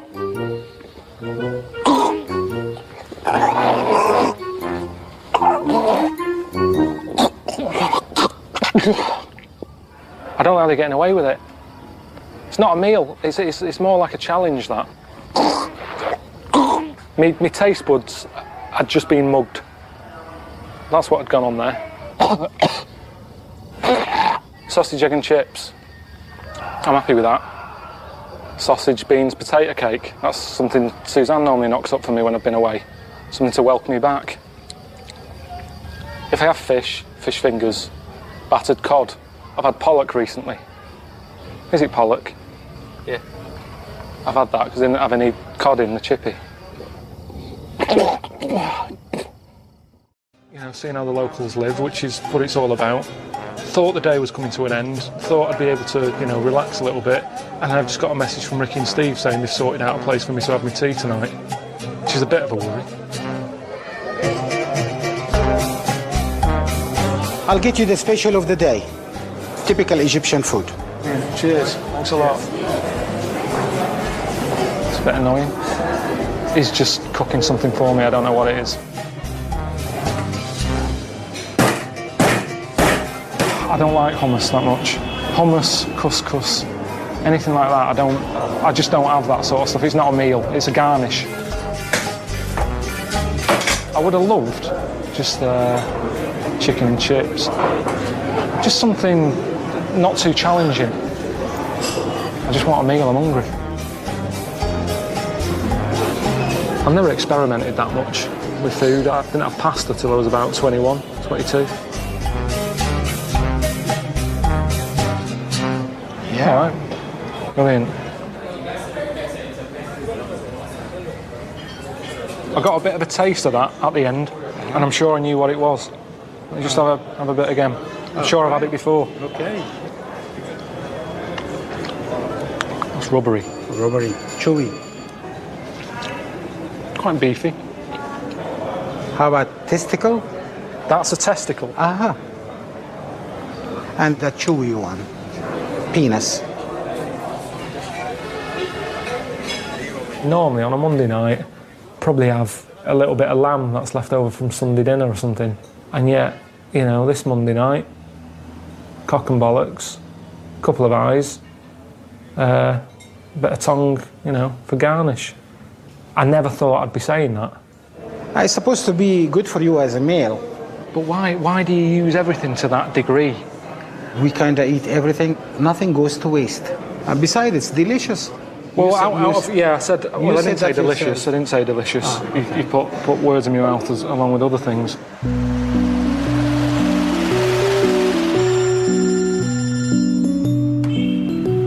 Hello? Hello? Why do you call? What? How is it? How's the hotel? It's, can you hear that? What was the noise? It's just car horns and that, constant.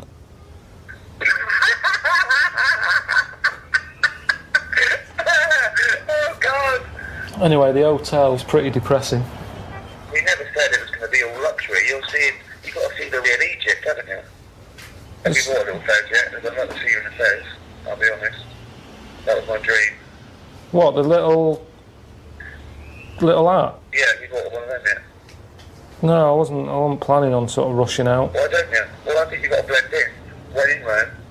Yeah, but I told you, when in Rome, I'm happy to go along with it. I'll eat pasta. But when in Egypt, they don't say, do they? When in Egypt, have a bollock for lunch. It's not. Anyway, I've got to go because I've got to open another bottle of wine. See you later. Alright, see you later. Yeah. Can I get 2 pieces of chicken? 2. What? It's a KFC for deaf people. So what do I have to do? I don't understand. So do you just point? Yeah. 1, yeah. 1 of them. For 1. Original. I don't quite know what's going on here. Are they all there? Can you hear me? Can you hear me? Hello? No, they're all there. Thanks a lot. Brilliant.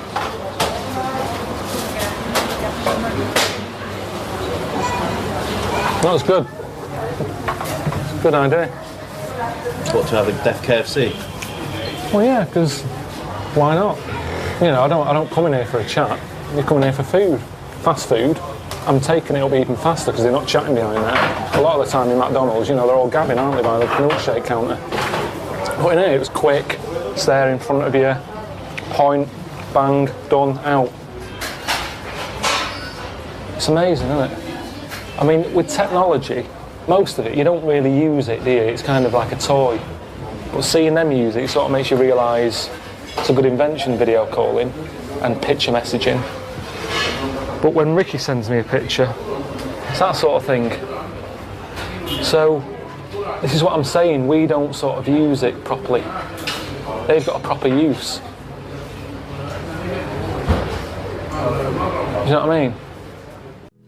Packing again, this time for Mexico. I mean, it's the same clothes really, it doesn't matter where I'm going. I've got the same pants, I've got the same t-shirts, maybe a different flavour crisps. What crisps have you got? Monster Munch pickled onion. It's good to have things like this. What do you like about a Monster Munch? It's just a bit, there's something about them that cheers you up. Not only are they sort of tasty, but just having a little monster to look at when you're fed up. Ow, Jesus, that's really hot. And then I thought I'd give them some you know, new experience. What's that? Bit of Monster Munch. Pop it in your mouth. How do you like that? good, isn't it? I mean, I think Louise has had stuff like that. You don't get that fat from wasp larvae. I mean, he had a belly on him. And he kept saying, oh no, it's the wasp stuff, it makes you big and strong. How many are you eating? Because they're only that big, and there's not much fat in them. But the uncle, you could tell he was kind of like, oh, this is alright, this. I think he enjoyed it. So I'm happy about that. I gave him a new experience there, I think. And I just was hoping that they'd get a taste of something new. I think, do you know what? I might leave this little village and go into town and get some crisps. They haven't got brains, have they? They'll just run riot. I don't want to do it. We'll have just a little drink of tequila to smoothen your muscles and give you a little bit of strength. One kind of tequila, they put worms in it. And it's a very nice thing to offer the worm to the guest. What is wrong with you people? May we split? Just piss-arsing about on bulls, drinking worms. I've been wrestling. I've only been here about 3 days. It's like everyone's daring each other to do something stupid. Get on a cow, get on a bull. Hey, let's have a wrestle. Eat a worm. Do you know what I mean? It's never ending. It's just... Actually, for us, this is normal, man. I know, but that's what's frightening. Hey. Do you chew or do you just swallow? Of course you chew and you try to figure out the flavour and everything. Right, here we go.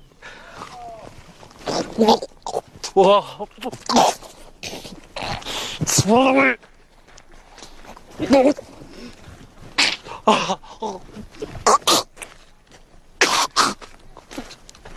It's still in there.